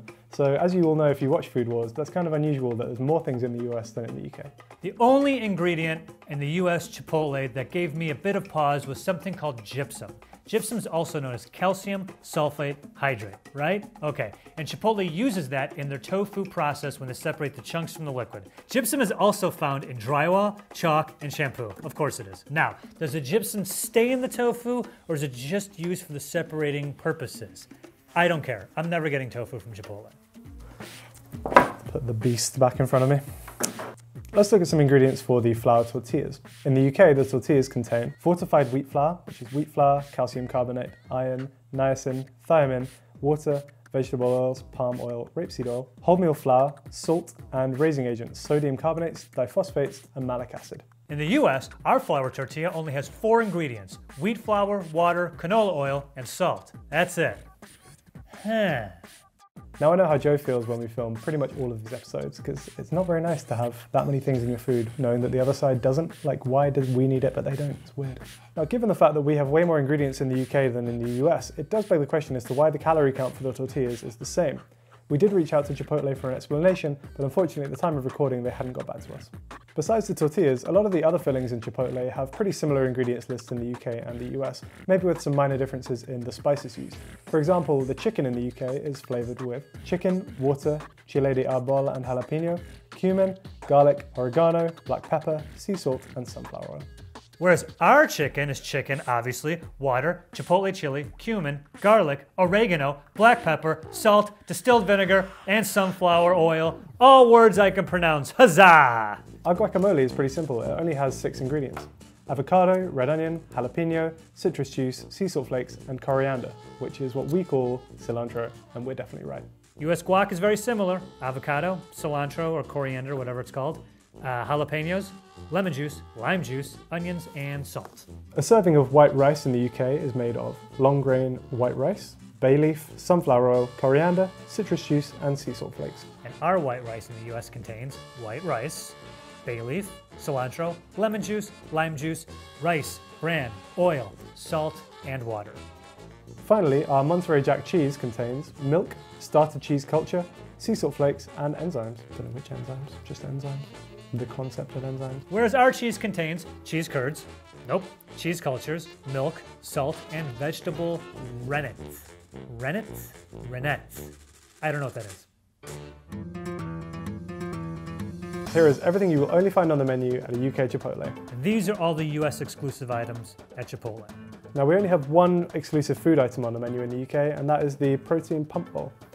It contains rice, a double order of chicken, some lettuce, some salsa, and some cheese. This first one right here is the Whole30 bowl for those of you on the Whole30 diet.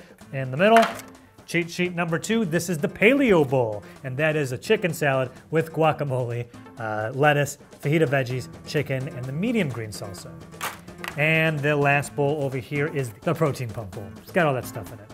This right here is Chipotle's queso cheese, not available in the UK. What is the story with this? They figured out a way to make natural melted cheese, and I gotta tell you, this stuff is really good. Yeah, oh man, like their queso is trouble. I love that stuff. It's really good. A protein that you can get in the US is carne asada. You can get that instead of the steak, and cauliflower rice. Now, there was no cauliflower rice available at the Chipotles we went to for this video, but besides that, I went ahead and made a US only Chipotle taco. It's just a queso and carne asada taco. I figured a burrito of just carne asada and queso is a little ridiculous. This is like what I would have gotten when I was in the 7th grade. I was a kid, just like melted cheese and meat and nothing else. So here we go. Yeah. I love the queso, it's incredible. Carne asada is really good. Chipotle also has a children's menu. You can get 2 tacos or quesadillas. I was surprised to learn with the tacos, for the kids meal, you get 1 meat and 2 toppings. That yes, kids are picky eaters, but only 2 toppings, Mom and Dad? Only 2? Also comes with your choice of chocolate milk or apple juice. What we lack in exclusive food options and in fountain drink, we really make up for in cans and bottles of drink. So we'll start with these things over here, which are Tenzing brand natural energy drinks.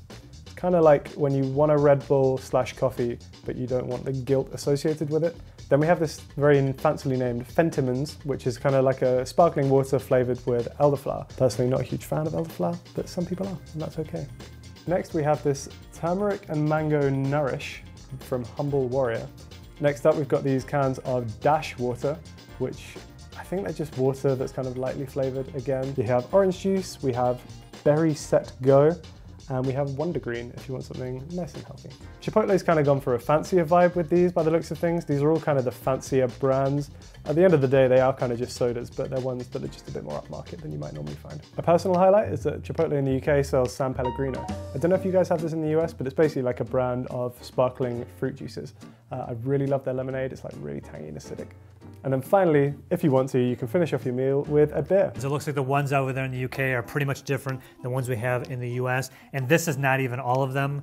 They have the Nantucket Nectars, which is juice. I see these are Izzy. You guys had the cans of the San Pellegrino water. We just have the bottle of the plain, which I actually prefer. Yo, organic black tea. And right here, the best one, Mexican Coke. It really sucks that America is so obsessed with high fructose corn syrup, because our Coke, I think, is similar to Mexican Coke and just made with regular sugar. From calorie count to portion sizes, we wanted to find out all the differences between Pizza Hut in the UK and the US. This is Food Wars. When you order the food, I have to order through their app. This is such a huge order. Ended up with all these like Pizza Hut reward points. So on my Pizza Hut account, I'm flush with Pizza Hut cash, and it is amazing. At a Pizza Hut in the US, the pizza size that you want to get is often dictated by the type of crust you want to get. For instance, this right here is the smallest you can get, 6 inches, but you can only get it with the pan crust. In the UK, our pizzas come in 3 sizes. Firstly, we have this small. Okay, so they didn't actually have a small pizza when we went because they said that no one orders them. And if they do, they normally just give them mediums. However, a small is supposed to be 9 inches across. In the US, at a Pizza Hut, the only small pizza you can get is one with gluten-free crust. This one here is 10 inches. The next size we have in the UK is the medium pizza. This one is 11 inches across. The large you can also get in the hand toss, the pan, or the thin and crispy crust. This one, 14 inches. Pizza Hut in the UK also offers an all-in-one pan box meal where you can get a large pizza of your choice, as well as 2 sides and 2 sauces. Here in the US, you can get 2 box meal options. This first one is a medium pizza, 5 breadsticks and some dipping sauce, and then 10 cinnamon sticks with dipping icing. And it comes in 1 box. That really helps when you're eating this in your car by yourself. Not big enough, you say? Don't worry, Pizza Hut has got you and the family covered. This is the big dinner box. Ooh, man, look, look at this, dude. It's like opening the suitcase in Pulp Fiction. This looks awesome. You got 2 pizzas, I got pepperoni and I got sausage, 10 cheese sticks, and you get an option of either pasta or chicken wings. Get real, get wings. In the UK, we got these ones from a restaurant and they gave us a portion of 6 barbecue wings. Not to be outdone, we went ahead and proved a point to no one by going just a little bit further with our wing size options. You can get 6, you can get 12, you can get 18, or 36.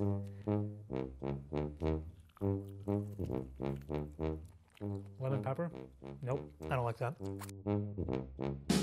Who's getting the better deal for their money? Well, in the UK, a large cheese pizza will cost you £15.99. That's a price of 15 cents per square inch. The US large hand-tossed cheese pizza is about $13.99, which is about 9 cents per square inch, making it about 40% cheaper than the same pizza in the UK. So here we have a large classic crust cheese pizza and a large pan crust cheese pizza. Now these are the same price and the same diameter. We wanted to find out which one gives you more pizza for your money. So what we're going to do is try and weigh equivalent slices and see which one comes out on top. All right, we will weigh a large slice ourselves. So Pizza Hut large pizzas in the UK are supposed to be cut into 10 slices, but they've actually cut this into 8. So what we're going to do is try and find a slice that's the same size for scientific accuracy. Let's weigh a slice of classic crust cheese and see what it comes to. Now let's weigh the pan crust. So our equivalent size slice of pan pizza is about 103 grams. Similarly here in the US, this is the hand toss, this is the pan, both large cheese. Pan. So one slice of pan is about 125 grams. Do the next one. Slice is almost the exact same size. 80 grams. That's like significantly less pizza. Same price. Yeah, stick with the pan. Look how thick that is versus this. In the UK, a large pan pizza should be cut into 10 slices, but ours is 8. Assuming it was 10 slices, each slice would be 226 calories, and that brings the total for a large pan to 2,260 calories. In the US, our pizzas apparently are all 8 slices regardless of size, so one slice of a large pan Pizza Hut pizza is 360 calories, making the entire pie 2,880 calories. One of these also contains 99 grams of fat, as well as 3,400 milligrams of sodium. This entire pizza also has about 135 grams of fat. 54 of those are saturated fat, which I'm certain is the bad fat. And it also has 5.31 grams of sodium. That, in case you didn't know, punch in, is 221% of your daily sodium intake. Don't eat this all in one day. It's also got 100% of your daily flavor in it. What about the most calorific thing on the menu? Well, in the UK, that's a large stuffed crust pepperoni feast. If it is 10 slices, each slice is 292 calories, bringing the total to 2,920. One of these pizzas contains more than double your daily sodium allowance and more than triple your saturated fat allowance. If you want to have even more calories in your pizza, then you got to go with the most calorific pizza on the Pizza Hut menu. And thank you, Connor. That is, of course, the Meat Lovers. This entire thing is 3,760 calories, 400% of your daily saturated fat, 400! And it also is 3 times your daily sodium. If I have not put a fine enough point on it, don't eat this. Here's everything in a pan pizza base from a UK Pizza Hut.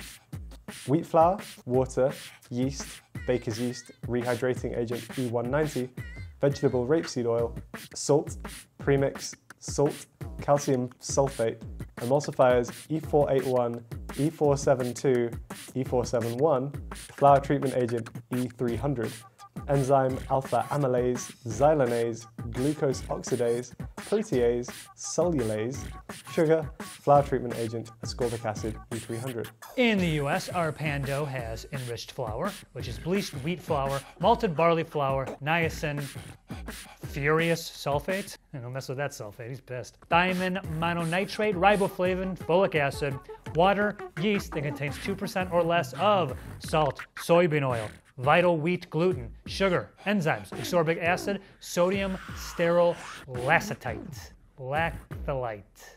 I think it's lactolite. Now the UK list might actually look worse, but you shouldn't be too scared of E numbers. For the most part, the chemicals actually exist in the US though as well, but are referred to by different names. For example, E481 is just another way of referring to the sodium stearoyl lactylate. Also, the E472E that's found in the UK dough is otherwise known as datum, and that appears in the US hand-tossed crust. What about the marinara sauce? Well, in the UK it contains tomatoes, citric acid, sugar, oregano, basil, marjoram, thyme, salt, onion powder, maltodextrin, yeast extract, rapeseed oil, guar gum, garlic powder, and silicon dioxide. Whereas our sauce contains tomato puree, which is water and tomato paste, maltodextrin, salt, spices, garlic powder, tomato fibers, olive oil, canola oil, citric acid, and natural flavors. So it sounds like it's pretty much the same thing. How about the cheese? In the UK, we refer to our cheese as mozzarella, and it contains the following: mozzarella cheese, salt, lactic cultures, and potato starch. It's actually pretty short compared to the first two. In the US, the Pizza Hut refers to its cheese as cheese, which contains mozzarella cheese, pasteurized milk, cheese cultures, salt, enzymes, modified food starch, sugarcane fiber, potassium chloride, excuse me, natural flavors, ascorbic acid. There. There is one thing to look out for on the menu. If you're in the US and you get a salad, the croutons contain azodicarbonamide, or ADA. This is a substance that's usually used to make vinyl foam plastics which form things like yoga mats. It's actually been banned from use in food in the UK since the 1990s. So this is my comment on that yoga mat thing. It's always something. Even when we're trying to be healthy, a salad has yoga mat plastic in it. It's ridiculous. Like, why do our croutons have plastic in them? Just get regular croutons without plastic. It doesn't make any sense. This peach is the bomb, dude. This is really good.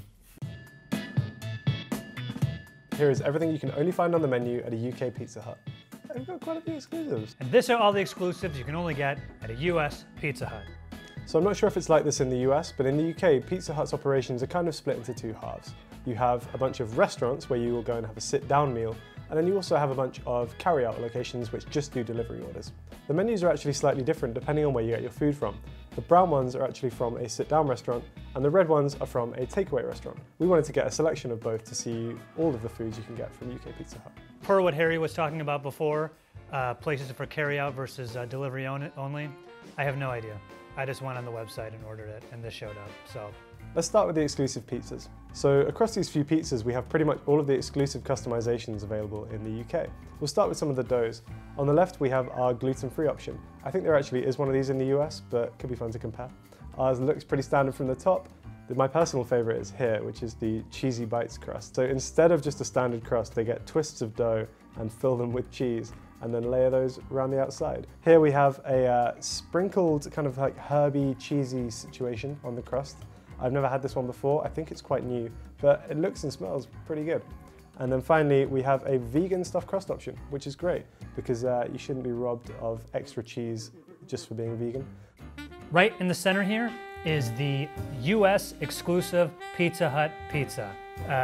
It's shaped like a heart, and it has all the ingredients you only get in the US. Went with the creamy garlic Parmesan base as a sauce. The crust is a flavored crust, and I went with the Hut favorite. I have no idea what that is. And exclusive meats I had put on here was Italian sausage, meatballs, and pork.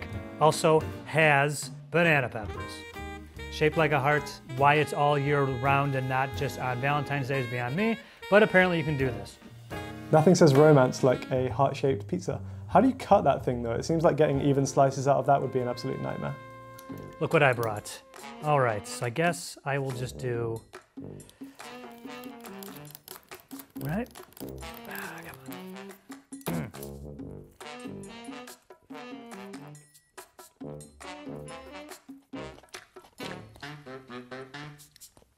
Yeah, no, I hate that. Now, as is becoming traditional on Food Wars, what we have here is a UK-only pizza. This is a pizza with the cheesy bites crust, with vegan pepperoni, caramelized onions, and rocket on it. It's actually not bad. I'm gonna try a cheesy bite as well because I feel that's part of the experience.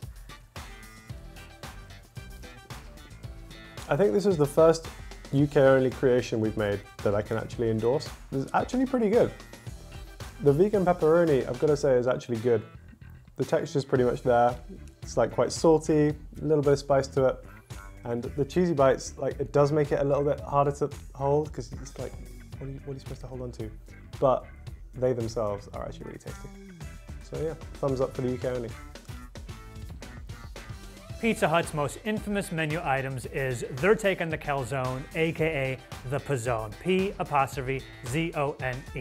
I've had a pizzone before, they're actually really good. I was really bummed to find out that where we were filming it in this part of the United States, the Los Angeles, California area, unfortunately, the pizzone is not available. Went on the internet, and sure enough, the pizzone is available, at least in St. Louis and at least in Cincinnati. So if anyone watching the United States would like to ship me a pizzone from their pizzone plentiful part of the United States, please do. I don't know how I'll get you my address. Now, as you can see, we have a bunch of exclusive sides in the UK. I'm not entirely sure what all of these are because some of them look very similar, so we'll have a run through and I'll try and point out the ones I can identify.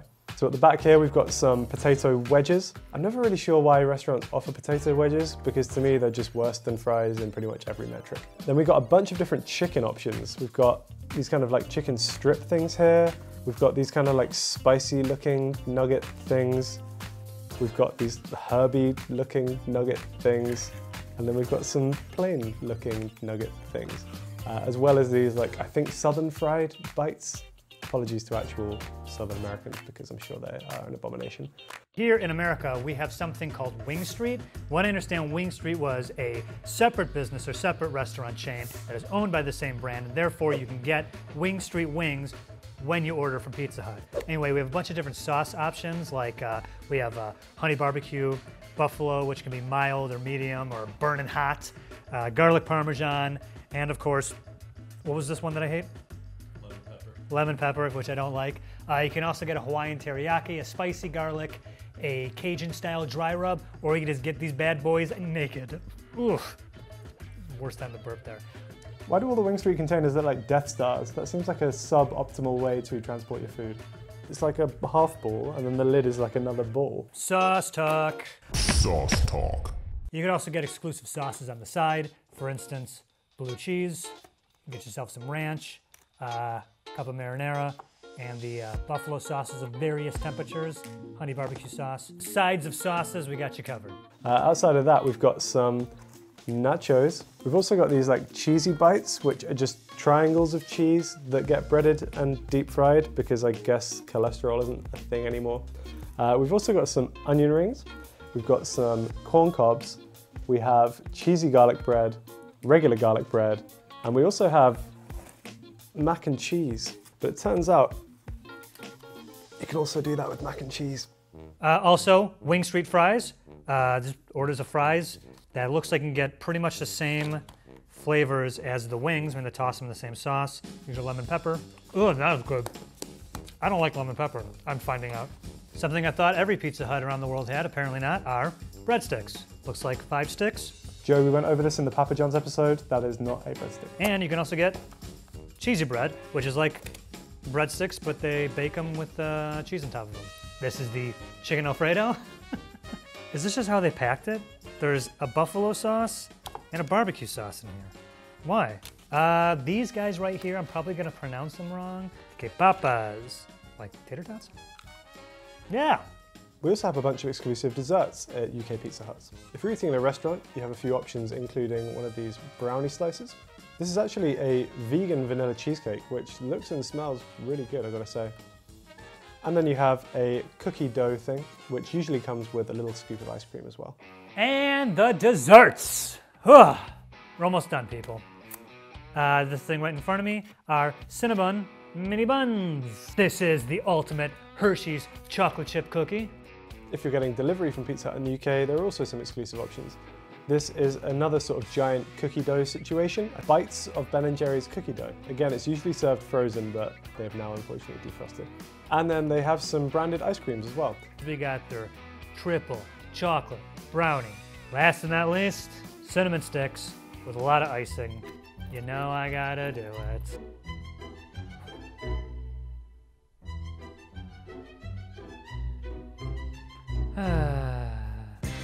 From calorie count to portion sizes, we wanted to find out all the differences between Shake Shack in the UK and the US. This is Food Wars. Now, I love this episode because for the first time I got to work with a dog. She's called Mabel. She is owned by our office manager, Megan, and she was amazing. In the UK, burgers come in 2 sizes, single and double. And in the US, our Shake Shack burgers also come in single or double. We're going to weigh the double Shack burger to find out if it's actually the same size in the UK as it is in the US. Oh man, ours weighs a lot less, significantly less. What's up with that, Shake Shack? In the UK, we can only get fries in 1 size, and this is it. In the US, we also have only 1 size of fries. Let's see how much they're there. What I meant to say was, let's see how much they weigh. So our portion of fries came to around 188 grams. What? This is 188? Ours is like a little over 100. Like when I say 105, I might be generous. It's a lot less. So far, the fries and the burger have been significantly smaller than the UK. I thought we were the ones with the big portions. Drinks from a UK Shake Shack come in 2 sizes, regular and large. The US, we also have only 2 fountain drink sizes, regular and large. We're going to measure them to find out how much is actually in these. So a regular drink from a UK Shake Shack has about 400 milliliters in it. Whoop. Oh, I should have done the big one first. Little over 16 ounces.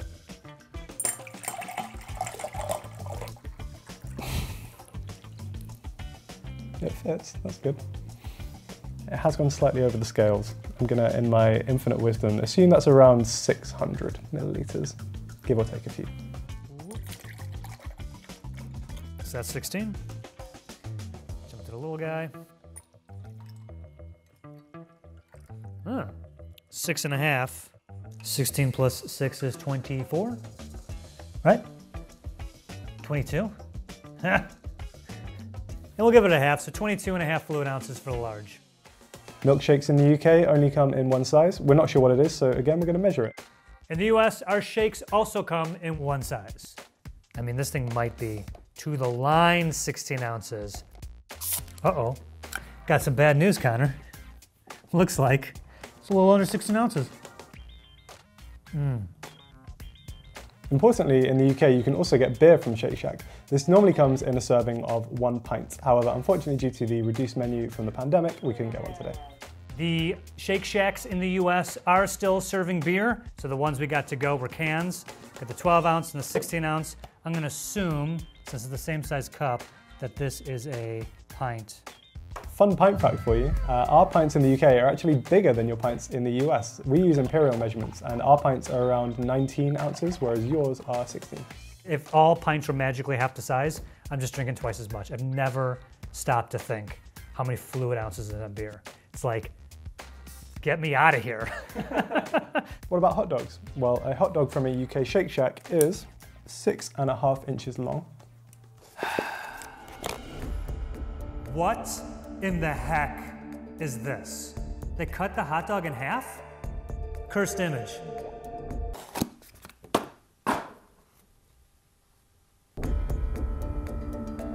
Am I getting punked here?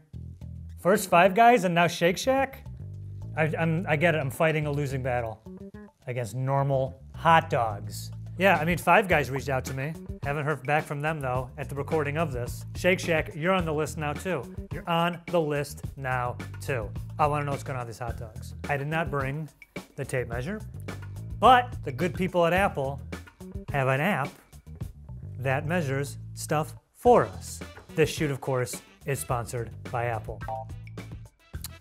All right, so I'm going to measure this hot dog. This is actually working. 6.5 inches. Thank you, Apple. And it weighs 126 grams. It looks like it's like exactly on 125. And last but by no means least, Shake Shack in the UK and the US are both known for being quite dog friendly. And as such, you can get dog treats. These are red velvet dog treats, and they come in packs of 5. They were saying there's a red velvet. I don't know what ours is supposed to be. Oh, it's got the Shake Shack logo on it. You see that? Ooh, I don't like how they smell. Oddly, a little bit like a communion wafer.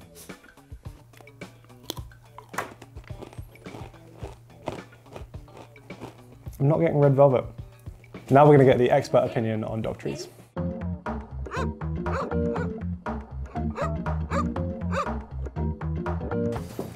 Hey Mabel. Hey. Yeah, there's chips on the floor. Wait. Okay. This is Mabel the dog, and she's going to taste test the treats for us. Go on, Mabel. Yum. Mabel, say. This is Mabel the dog, and we're going to get her thoughts on the dog treats from Shake Shack. What do you think, Mabel? Wow. Not bad? Not bad. Do you taste red velvet? No. I don't know if you taste the red velvet, but she seems to be enjoying it, so good job, guys. Bring me the dogs. Yeah, hey, Paul. What do you think? Treat. You want a big one? How is it? How is it? How is it? Needs salt. I mean, you see what I was talking about before about like they're like almost like those matzo crackers you get, those really like tasteless ones that like your mom gets because she doesn't want you eating all that salt or whatever. I don't know if this would be my top favorite go-to dog treats, but in a pinch, yeah. So what have you been up to during quarantine? Unfortunately, Shake Shack in the UK doesn't disclose any of its nutritional information.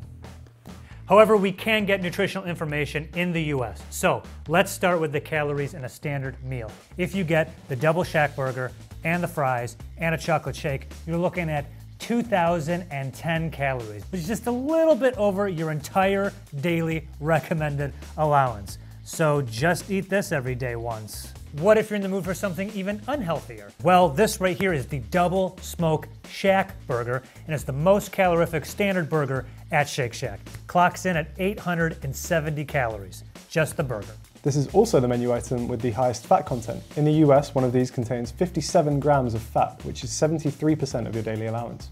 It's also the saltiest thing on the menu. A Double Smoke Shack contains a huge 3,030 milligrams of sodium. That's over 130% of your daily allowance. Shake Shack is also unique in its approach to regional specialties, with pretty much every location having an exclusive burger or custard. However, some of these are way less healthy than others.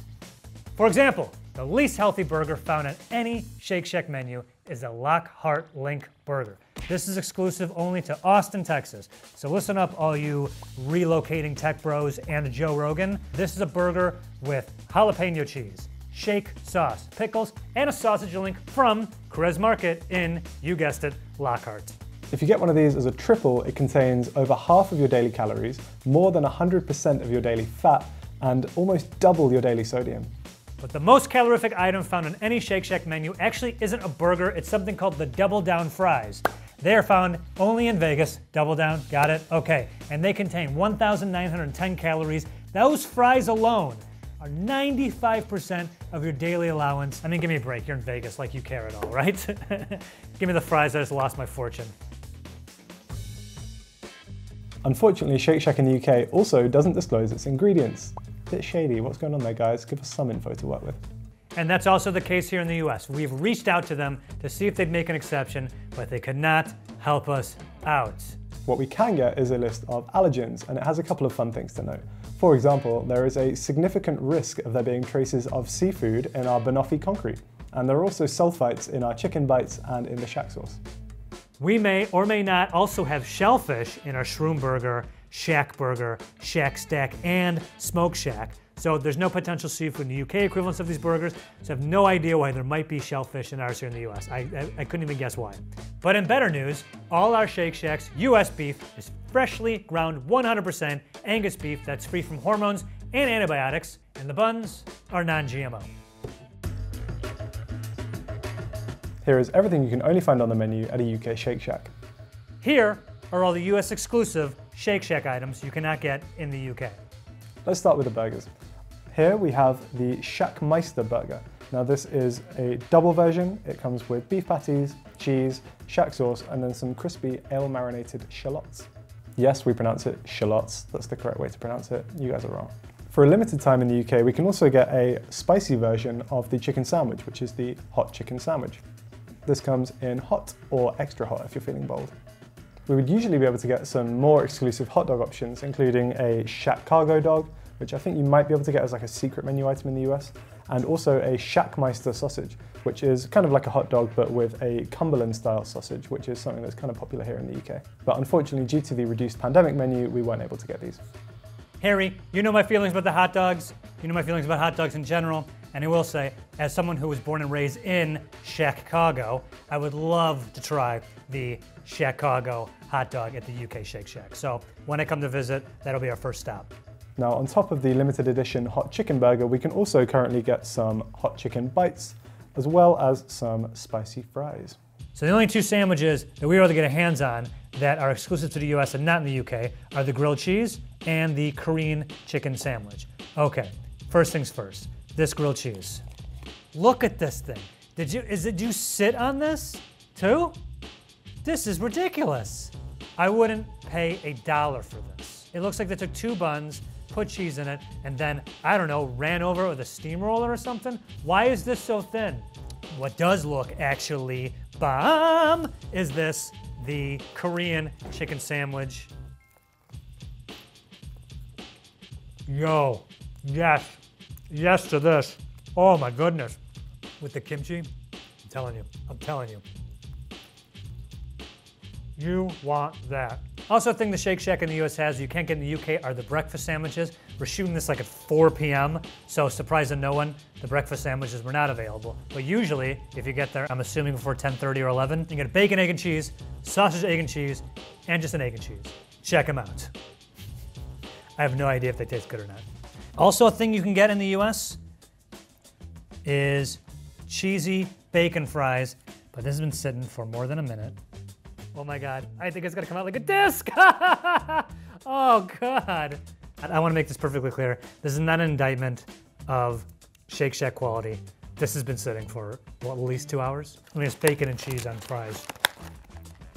Even at that consistency, it's still pretty good. I mentioned this before, but there's like all these different regional things throughout the country. So I don't know if this whole Korean sandwich and Korean chicken bites is just in this area, but I think I'm about to lose my mind. Yo, you want this? Oh, yes. Yes to these. Yes to these. Now, much like the way US Shake Shacks have exclusive burgers and custards, some of the UK branches also have exclusive options themselves. The one we went to had a dessert option called the Union Shack, which is a really terrible pun on the Union Jack, which is our flag. Now, it's effectively just a chocolate custard with some chocolate from British chocolatiers. However, unfortunately, due to the pandemic, reduced menu, couldn't get that either. And of course, it wouldn't be a Shake Shack episode unless we talked about the shakes. Now, the UK-wide exclusive flavors include coffee and caramel. And then the branch we visited also had a cinnamon toast shake, which I'm really intrigued by. Mixy, mixy. It's not bad. Very sweet and quite cinnamony, as you would expect. It's so many different menu items across regions, it'd be impossible for us to cover all the things at every specific Shake Shack in the US alone. So, given the ones that we had that we went to, the 3 exclusive shakes we have are brownie batter hot cocoa, vanilla black sugar, cookies and cream. Once again, end of the day, end of the shoot. Gonna put me into a coma after this. Yeah, that's pretty good. Like it has a little bit of like an extra chocolatiness to it. It's not too sweet. The caramel flavor's there, but it isn't like chemically tasting. That's the one to beat. Cookies and cream, baby. Cookies and cream. Whoop. Here we go. I can't decide if that one's better. That's so good. From calorie count to portion sizes, we wanted to find out all the differences between Dunkin' Donuts. Haha, it's me! Okay, I'll do it for real. From calorie count to portion sizes, we wanted to find out all the differences between Dunkin' Donuts in the UK and the US. This is Food Wars. Oh yeah, this episode, Grubhub canceled my order an hour before it was supposed to be delivered for the shoot, so I had to frantically run to a Dunkin' Donuts and order it, and it put us behind the shoot, and I was totally frazzled. I don't know if it comes across in the episode, but if you watch, when you watch the Dunkin' Donuts episode, notice that I am incredibly aggravated. Dunkin' Donuts in the US, you can get your donuts in 3 different sizes, I guess. 1 donut, half a dozen donuts, nice. And of course, everyone's favorite, dozen donuts. In the UK, our donuts also come in 3 quantities, and shockingly, it's the same as in the States. You can get 1 donut, a half dozen donuts, or you can be the life of the party with the full dozen. And it's Food Wars, so you know we're weighing a donut. Now let's see how much a glazed donut weighs in the UK. Our glazed donut came to pretty much exactly 50 grams, so it looks like the States are getting a better deal. At a US Dunkin' Donuts, you can get your munchkins in 4 different units of munchkin. 5 munchkins? Dude. 10 munchkins. Not enough? Kick it up to 25 munchkins. See that? And if that isn't enough, you can go all the way to 50 munchkins. 50 of these things. Wow, look at the size of this. It's a lot of munchkins. In the UK, we also have 4 units of munchkin, starting with 4. From there, we move upwards to 12 munchkins. The next size up from 12 is in a box, and the box contains 24 munchkins. And finally, our biggest size of munchkins in the UK is 50. Now, it might not make too much sense to compare just one munchkin in the UK and the US because I'm sure they're all slightly different shapes and sizes. However, what we could do is measure 24 munchkins here and 24 munchkins there and hope that it provides a kind of overview of the average weight. Does that sound about right? Sounds like science to me. Let's do it. All right. This is 25, so I'm going to take 1 out. Oh. Can I do it without spilling? Oh, God. Whoop. Oh, God. Looking like a croquembouche.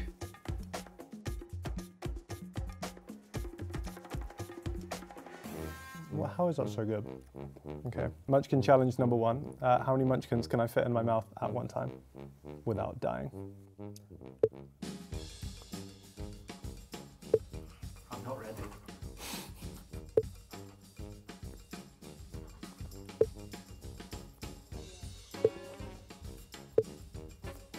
Can you hurry this up, man? We got other stuff to... No!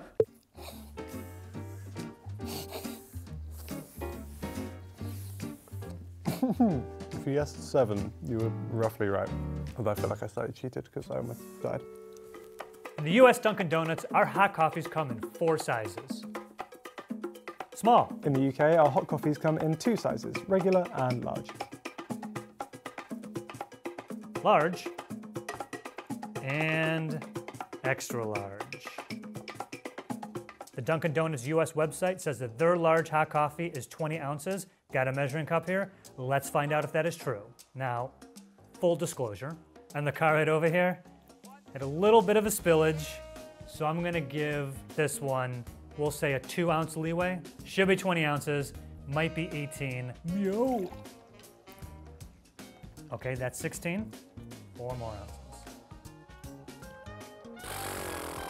Give me a break. That's maybe an ounce. 16 plus 1, I think, is still 17.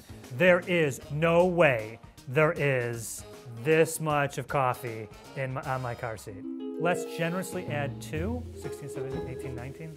I don't want to be that generous. Wait a second. I got an idea. 20 ounces, so that means I need 4 in here, correct? Okay, that's 20 ounces. I'm gonna settle this right now.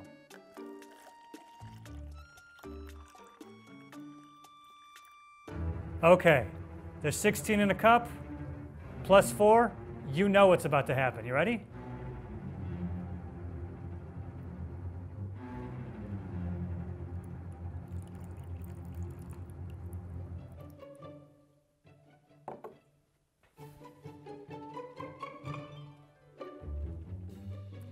Come on now. Now that all seems very dramatic, so I'm also going to measure our large coffee. Not a black coffee. Did I get that with milk? I'm so stupid.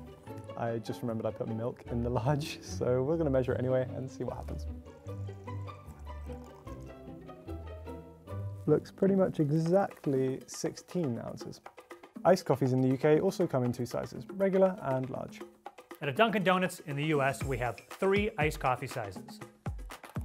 Small, mediums, and the large. No one needs 32 ounces of coffee. That's just too much. 32 ounces. Do I have enough for 32 ounces of 16? And this is 8. No, I don't. We're also going to measure our large iced coffee to see what it comes to.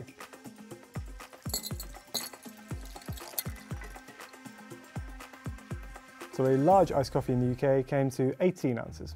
Since I don't have another 16-ounce cup, I will use this one right on the 16. Yep, okay. That's one 16-ounce. Oh, geez. This is exactly 16 ounces here. Was this the large? I think that was the large, yeah. This should be 16 more fluid ounces. Shameful. Absolutely shameful. There definitely was not this much space left in the cup. 27.5 fluid ounces in your 32-ounce large iced coffee.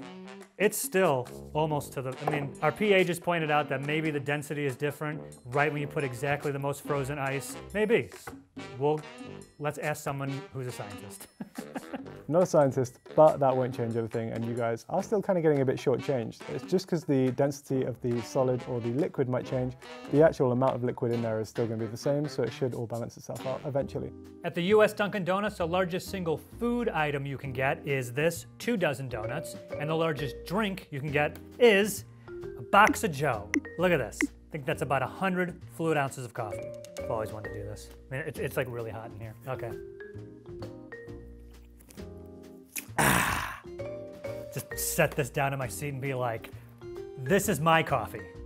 All right? Write my name right on it. It's right there. Joe, do not touch. What? Is it? Oh, yeah. Mine, baby. Mine. Oh, man, I've already drank way too much coffee. Now the biggest thing on the menu in the UK is the Dunkin Feast. This is 2 dozen donuts, 50 munchkins and 2 boxes of Joe, all for a price of £80. Now unfortunately when we went in today they didn't have any boxes of Joe available. However, one of them is supposed to be 100 fluid ounces of coffee, which is far too much coffee.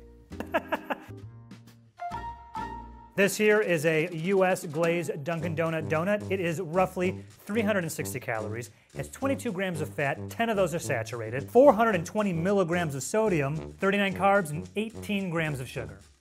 And in the UK, the same donut has 230 calories, 13 grams of fat, 230 milligrams of sodium, 25 grams of carbs, and 10 grams of sugar. So by my calculations, the US glazed donut is 56.5% higher in calories, 69.2% higher in fat, and 80% higher in sugar. I get a burp. Sorry. Let's talk about another donut, the Boston Cream Donut. I don't know why it's shaped like a heart. I'm assuming because it's Valentine's. We're shooting this in February. Normally, it's a circle. Anyway, this donut has 270 calories, 11 grams of fat, 18 grams of sugar. The UK version of the Boston Cream contains 280 calories, 15 grams of fat, 17 grams of sugar. So that has more calories and fat. A large iced coffee with cream and sugar in the US has roughly 260 hang on. Back to life, baby! A large iced coffee at a Dunkin' Donuts in the US has 260 calories, 18 grams of fat, and 37 grams of carbs.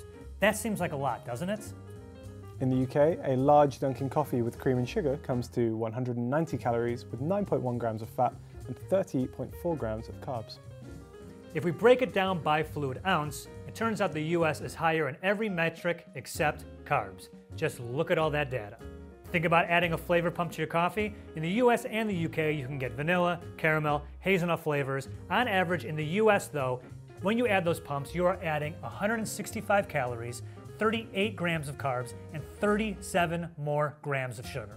All of our information from the UK for this episode was taken from not Dunkin' Donuts UK, but other nutrition sites and food bloggers and whatever. Assuming that the iced coffee in the US and Dunkin' Donuts are the same, not sure if it is, they didn't tell us, thanks a lot Dunkin' Donuts UK, but assuming it is the same, to get this large iced coffee with cream and sugar and these two donuts we talked about earlier, total it is 890 calories, which is 35.6% of your daily intake.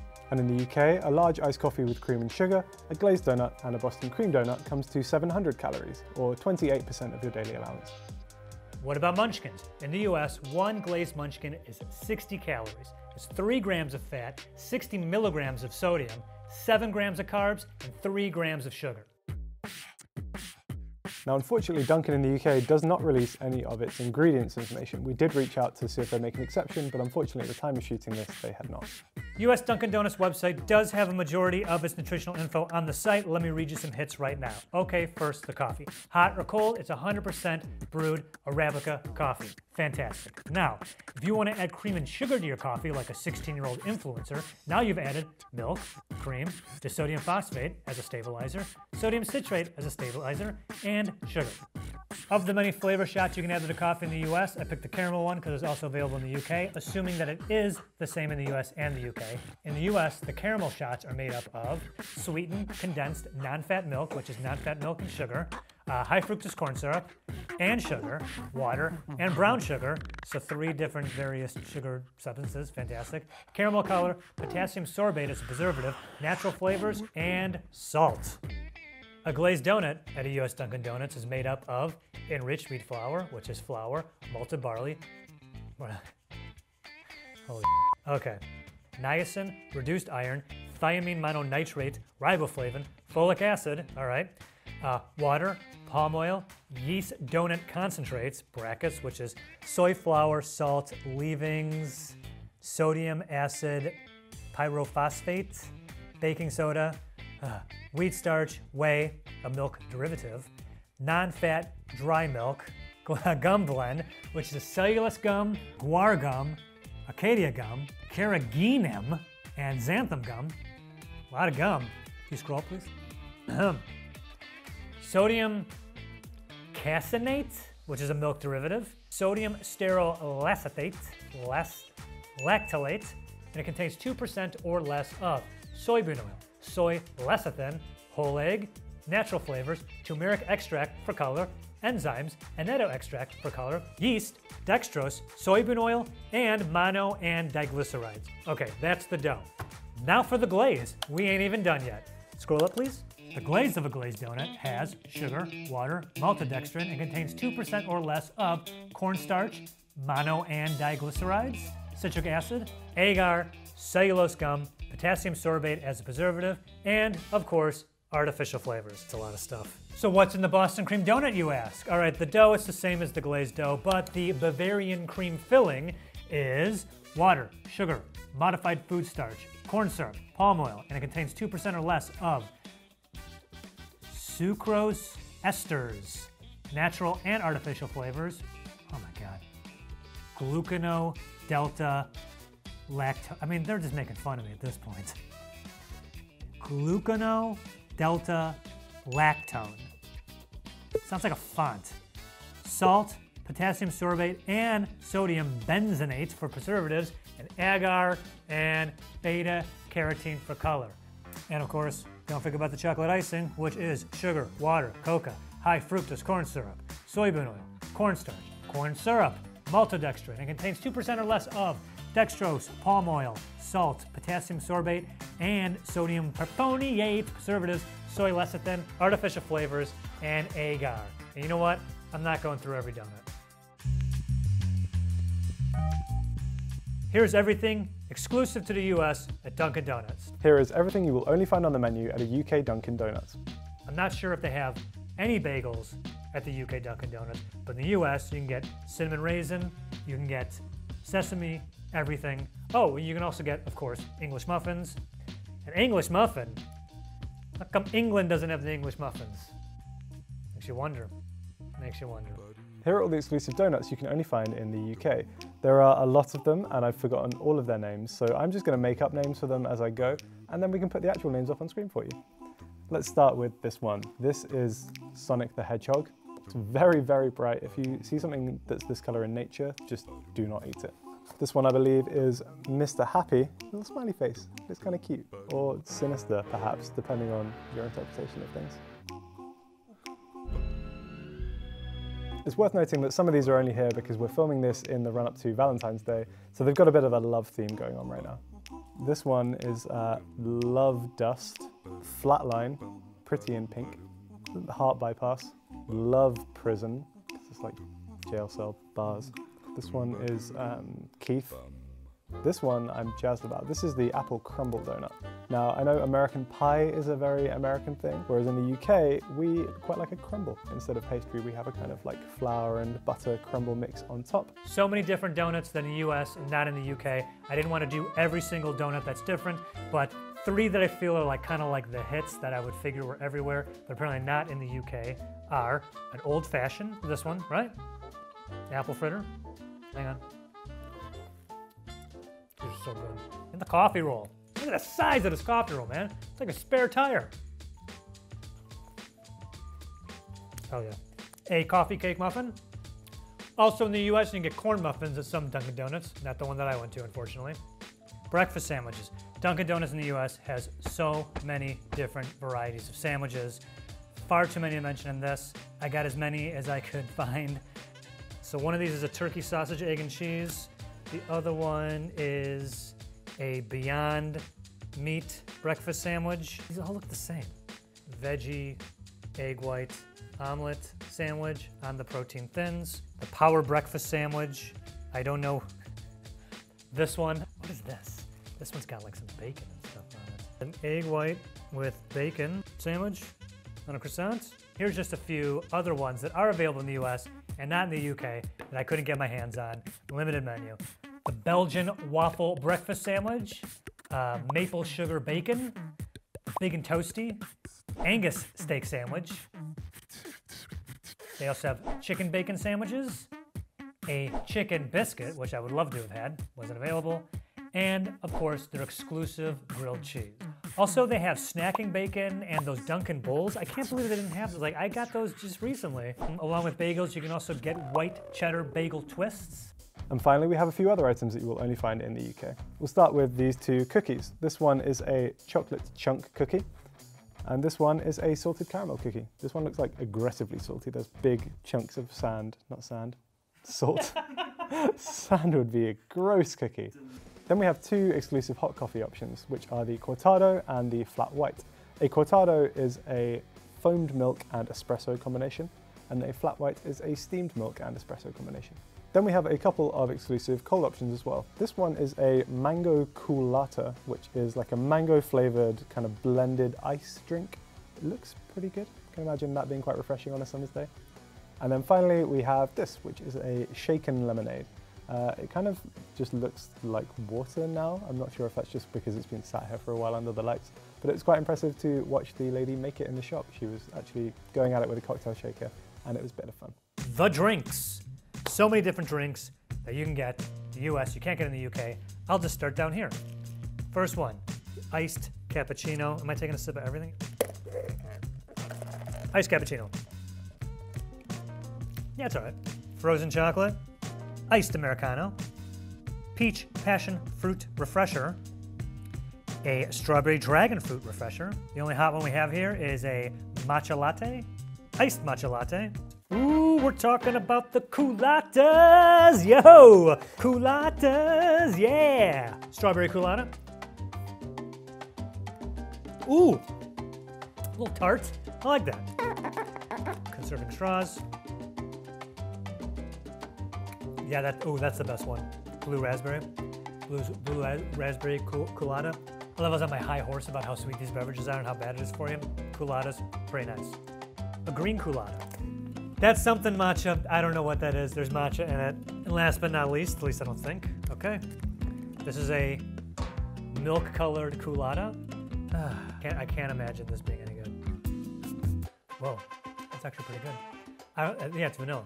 This is too much of any of these, but I would have a coolata if it came in like 3 ounces, just like a shot. From calorie count to portion sizes, we wanted to find out all the differences between Krispy Kreme in the UK and the US. This is Food Wars. This was my favorite episode to shoot. I ate so many donuts, it was awesome, and I also didn't get nearly as sick as I thought I was going to, so that was nice. In the UK, we can get donuts in 4 portion sizes. As a single donut, as a 3, a dozen, or can be the life of the party with a double dozen. In the US, you can get your donuts in single, 2 if you get it with a coffee combo, 3-pack, dozen, look at these beauties, or 2 dozen. Ugh.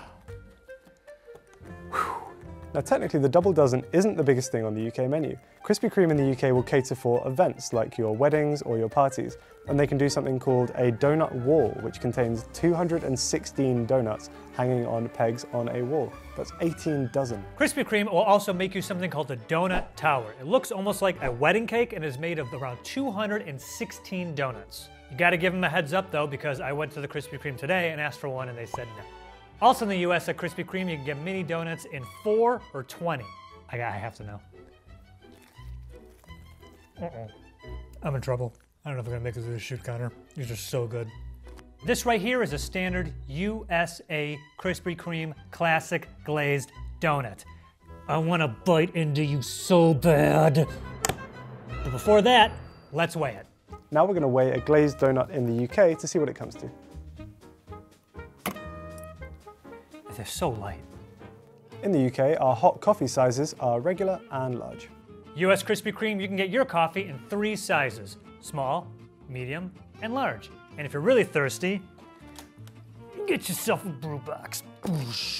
Nice. A large hot coffee in the UK is supposed to be 16 ounces, so we're going to measure that to find out if that's true. And to make sure that this reading is absolutely accurate, got a big boy.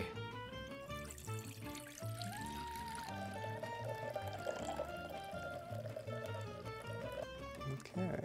Krispy Kreme in the US, you can get your iced coffees in 2 sizes, medium and large. Iced coffees in the UK also come in 2 sizes, regular and large. They use the same cups as the hot coffees. They ditched the plastic ones apparently to cut down on plastic waste.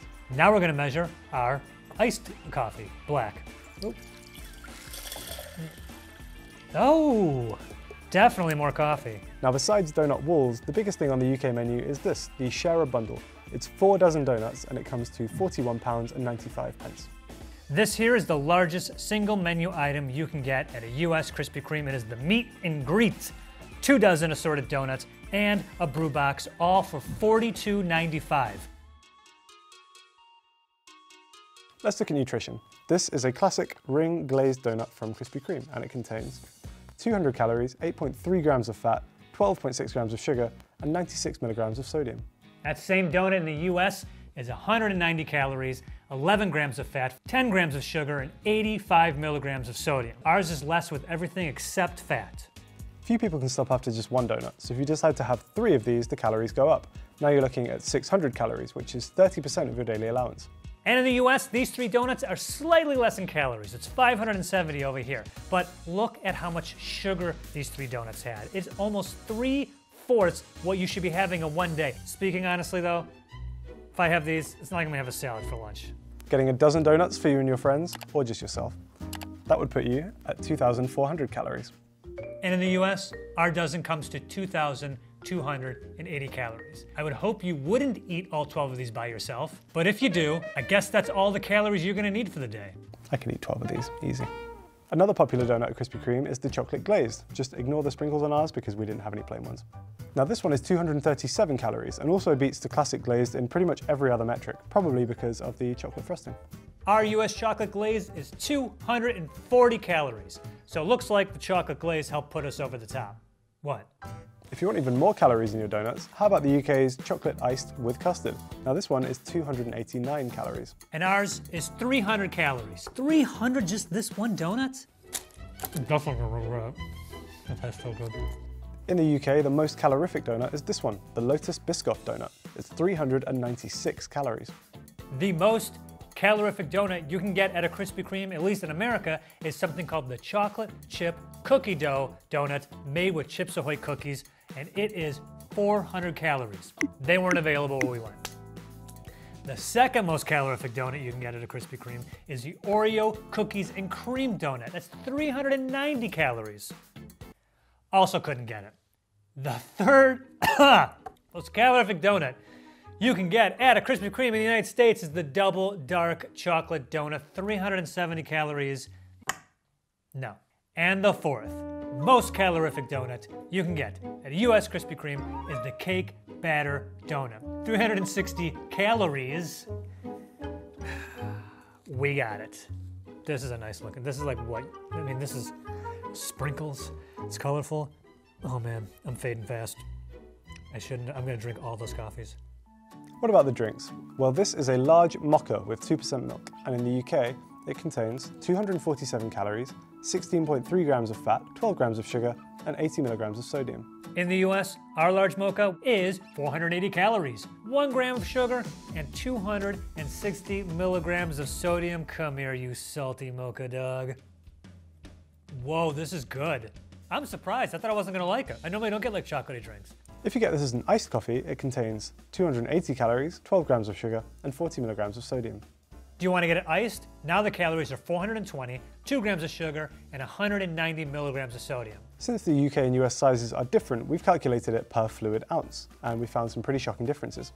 From the UK to the US, there's a 55.5% calorie increase, a 93.3% sugar decrease, and a 160% sodium increase.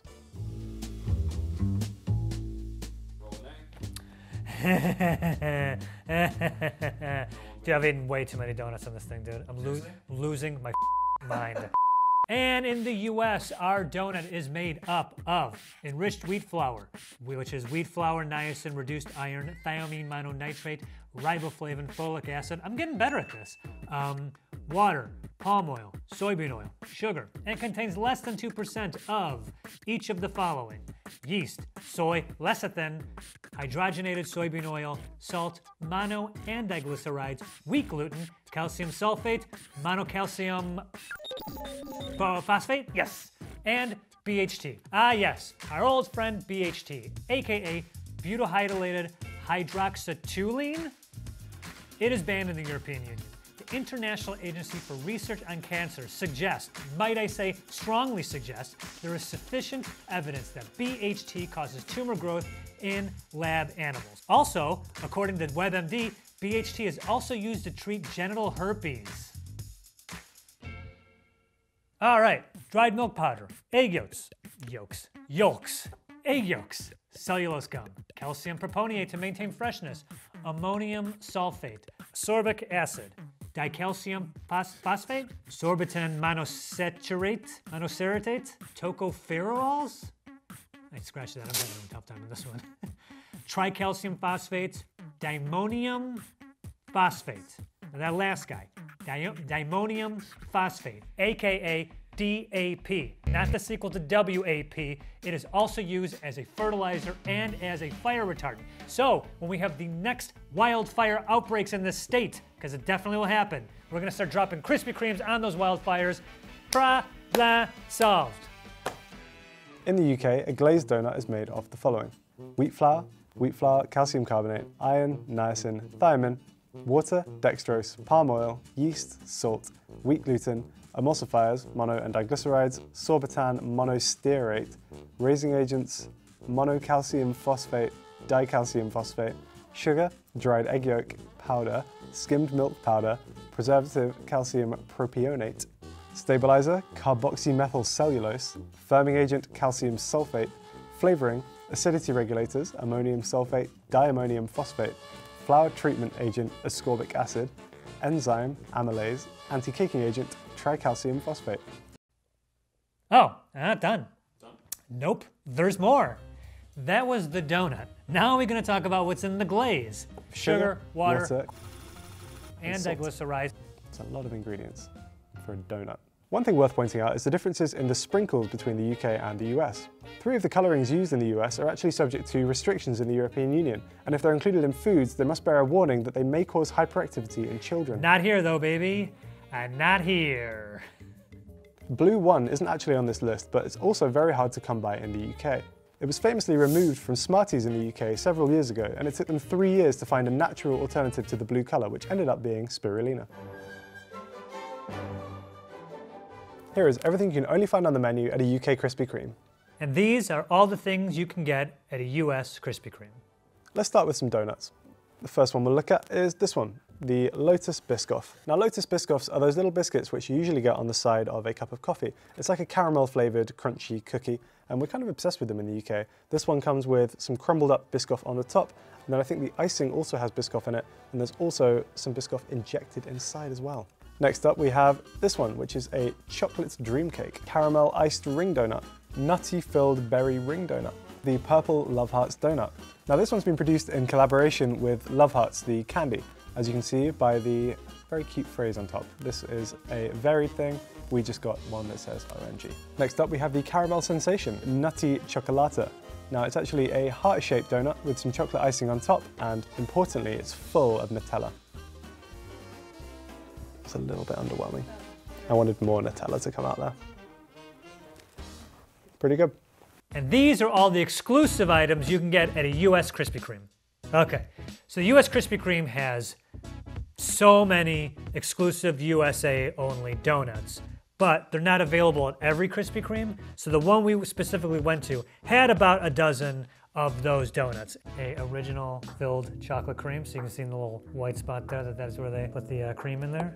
Pretty sure that's an apple fritter. That's a birthday cake, the one we saw before. Chocolate icing filled with custard. Yeah, that's definitely a custard one. You can see the yellow in there. I'm gonna assume this is maybe the glazed sour cream cake. Sugared ring and cinnamon sugared ring. See, there's a eclair right here. New York City cheesecake. Glazed raspberry filled. Oh God. Oh.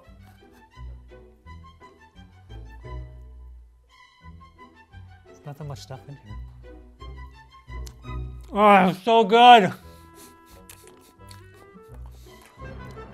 I'm gonna be so sick and I don't care. Also the US Krispy Kreme, you can get these donut holes. They put them in these cups. That might be reusable. The UK does not have these, as before mentioned, minis. It's usually 20, but the crew got to them too fast. I couldn't stop them. Couldn't stop them. Now on top of the donuts themselves, the UK also has exclusive ways of presenting the donuts. For example, here we have a birthday box, and you can also get a donut with a customized message printed on it. Unfortunately, we didn't give them enough warning, so maybe if the editor can just add one here, that would be great. The Krispy Kreme in the US has a lot of varieties of hot and cold drinks. You can get your lattes in a version of vanilla, caramel, or white chocolate. And then the iced drinks, same rules as before. Everything has a vanilla, white chocolate, and caramel version. This right here is the Malibu Dream. It is a strawberry, banana, and vanilla shake. Tastes okay. We actually have a few more things I forgot. Oh, almost forgot. Get bottled drinks to go. Krispy Kreme in the UK also offers a range of exclusive shakes. We have 4 of them here. We have the Oreo shake, a strawberry and cream shake, a Lotus Biscoff shake, and then this one is a chocolate cream shake. Back at it again with the Biscoff. Like, what's the deal with that? Why is everyone so obsessed with Biscoff? I don't get it. I'm just gonna say I don't like Biscoff, and I'm mad that they've put it in so many things on their menu. I'm gonna try the Oreo one because even though it's sat under studio lights for several hours, it still looks and smells pretty good. Woo. That was very sweet, but pretty good. We can also get some exclusive ice drink options in the UK, including a pink lemonade, an original lemonade, a frozen mango, and a coffee chiller, although unfortunately the ice machine was broken when we went, so we couldn't get them today. From calorie count to portion sizes, we wanted to find out all the differences between Wingstop in the UK and the US. This is Food Wars. Wingstop was the most expensive on the USA food order-wise Food Wars episode. We spent over $500 on Wingstop food. That is an insane amount of money, and please stop doing that in future.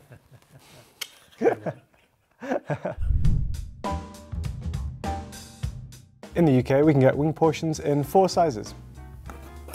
8 wings, 10 wings, 12 wings, or a Flavor Craver wing platter, which comes with 24 wings and 3 dips. US Wingstop, you can get your wings in 10, 15, 20, 30. Hang on. And 30.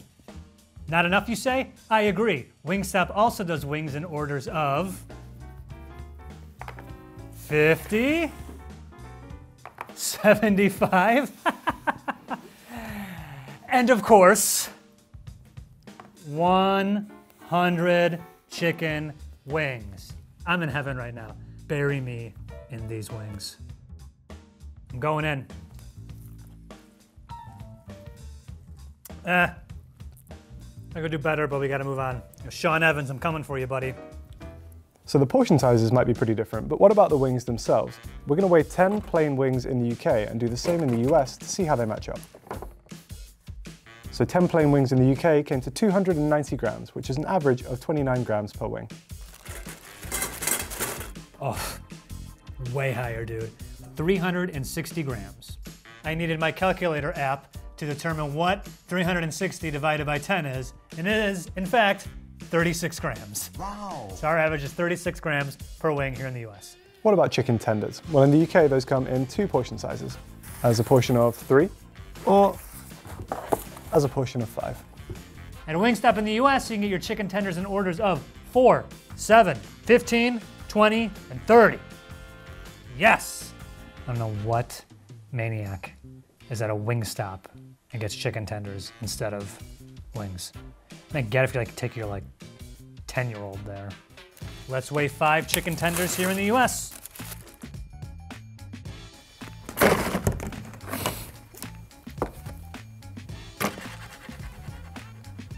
So 5 plain tenders in the UK weighs 230 grams. 200 what? Way over 300 on this one. We're over 300, and they try to pass this off as a tender. Bigger chunks of meat over here in the US. Bigger, tender chunks of meats. What about a side of fries? Well, in the UK, these come in 2 sizes. Regular and large. And in the US, our Wingstop fries also come in 2 sizes. Regular and large. How those look? We're going to weigh them both to see what they come to.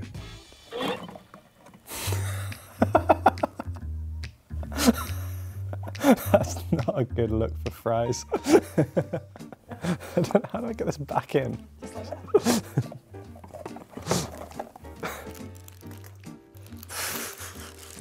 Yep, also a brick. Also a brick. And the large portion came to 255 grams. Our regular is bigger than your large, UK. Okay.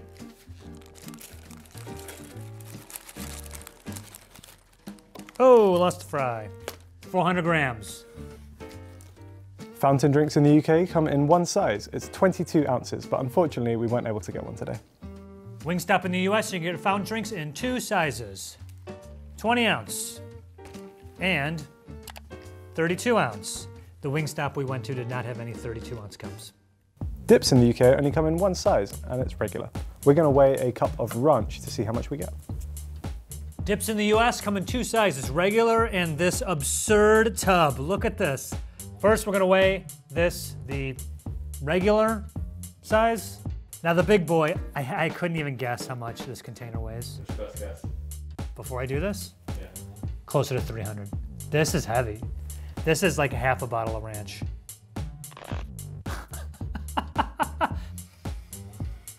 Bro! It is 440. 440 grams of ranch. So fun fact about me, I've never actually had ranch before. This is not a common dressing in the UK. It's just not really on menus. We prefer like a garlic mayonnaise or a ketchup. So I'm about to try my first ever ranch. See how it goes.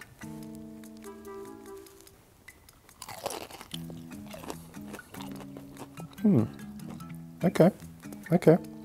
I don't know if Wingstop ranch differs to the classic ranch you might find in the States, but it's nice.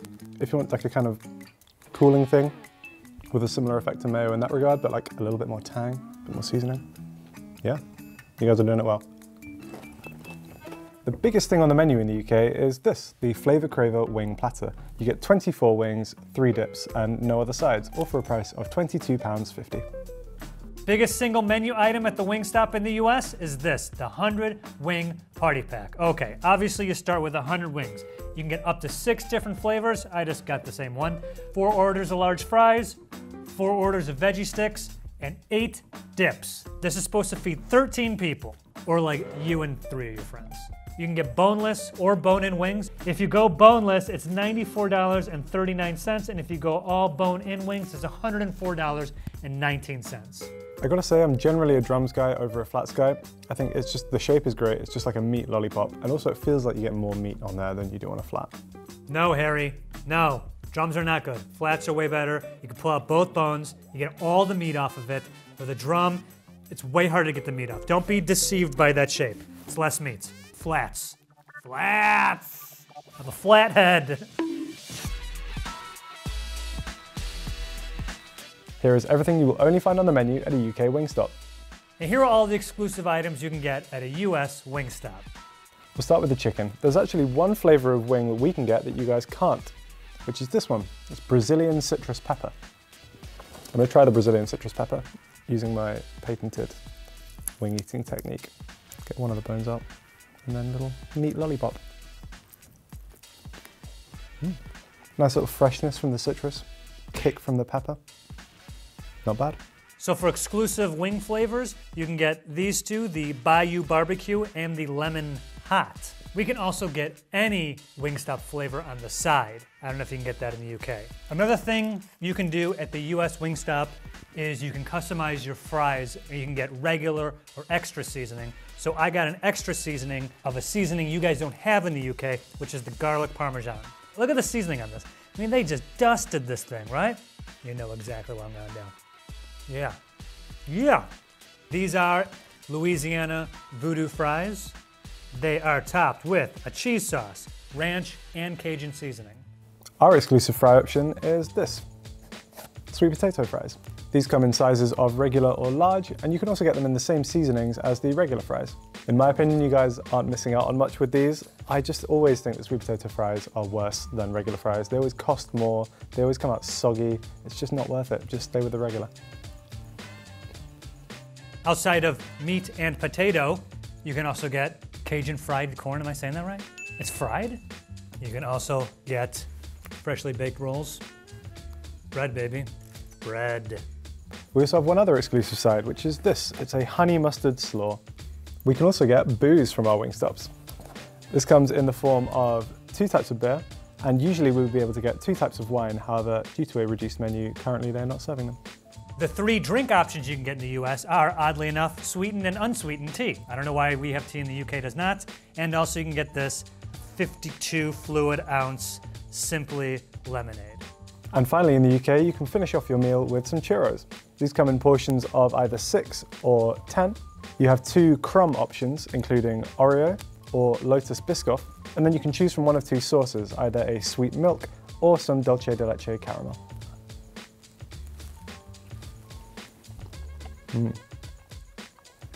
Delicious. What about desserts? Here's one you get in the US and not in the UK at a Wingstop, the triple chocolate chunk brownie. Did I say that in the right order? Fantastic. I'm now going to do something really stupid, which is attempt to eat the hottest wing on the Wingstop menu, which is the atomic wing. These come with gloves, just to avoid getting it on your skin and then getting it in your eyes. I'm not good with spice, one thing to note. Ah, man, I don't really want to do this, but hey, for the content. Cheers.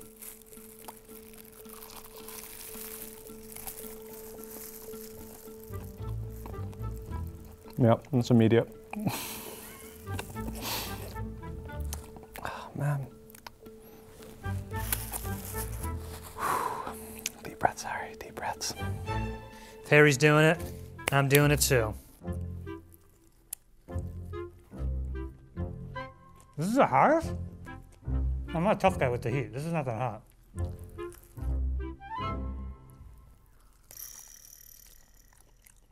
Yeah. It's not that hot.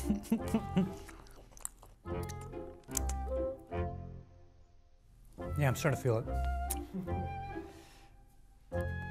Ah.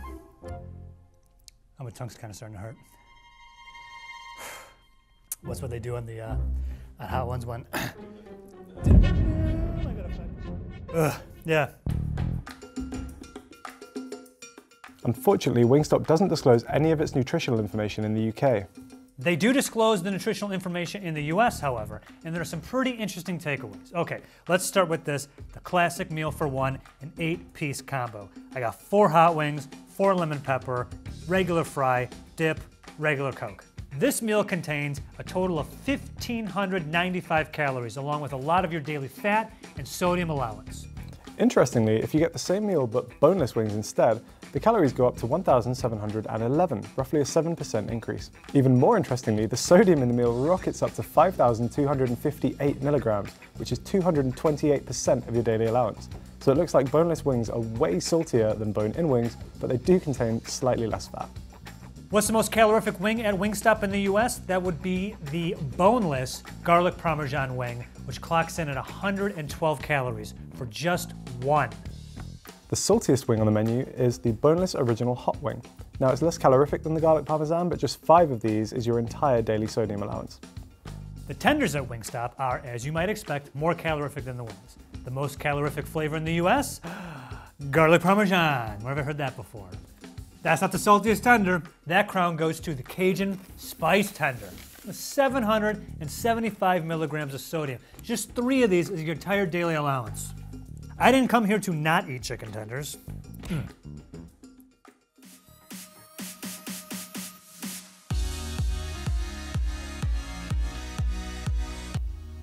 What about the dips? Well, the least healthy dip on the menu is this. It's honey mustard. Just a regular portion of this in the US contains 367 calories, 33 grams of fat, 5 grams of saturated fat, 682 milligrams of sodium, and a slightly alarming 17 grams of sugar. As for the rest of the menu, you really want to watch out for the fries. The most calorific single menu item on a Wingstop menu is a large portion of the Louisiana Voodoo fries. This serving alone is 910 calories, which is almost half of your daily allowance. If you're looking to cut down on sodium, you might want to avoid the Buffalo Ranch fries. They're slightly less calorific than the Louisiana Voodoo fries, however they contain 2,880 milligrams of sodium. That's 125% of your entire daily allowance. In summary, Wingstop, maybe not the healthiest fast food chain. If you're looking to cut back on your sodium, definitely skip the boneless wings and maybe stick to regular fries and not the ones with these gross toppings. Now sadly, along with the nutrition, Wingstop UK also doesn't disclose its ingredients. Wingstop also does not disclose its ingredients in the US. So what do we know about what goes into the chicken? Well, for starters, in the UK, the chicken is not organic and not free range. All the chicken they use in the UK is also halal, which means it's suitable for Muslim people to eat. Now, it is unclear if the US chickens are free range or organic. All Wingstops say that they expect their chicken supplier to conform with USDA, FDA, state, and local regulations. However, they do not specify a grading, so for all we know, it could be grade C chicken, which can be misshapen, poorly fleshed, and, Jesus, and with no limit on the size, number of areas, or intensity of discolorations and flesh bruises. Wow, I wish I knew that a few minutes ago. In better news, the fact that they refer to their tenders as tenders legally means that they have to at least be made of whole cuts of chicken breast and might be actual chicken tenderloins, which are in the inner pectoral muscles of the chicken breast. And that's pretty much all we can glean from the information that's publicly available. Why are you so sneaky, Wingstop? Is it because you know we'll eat it regardless? Correct.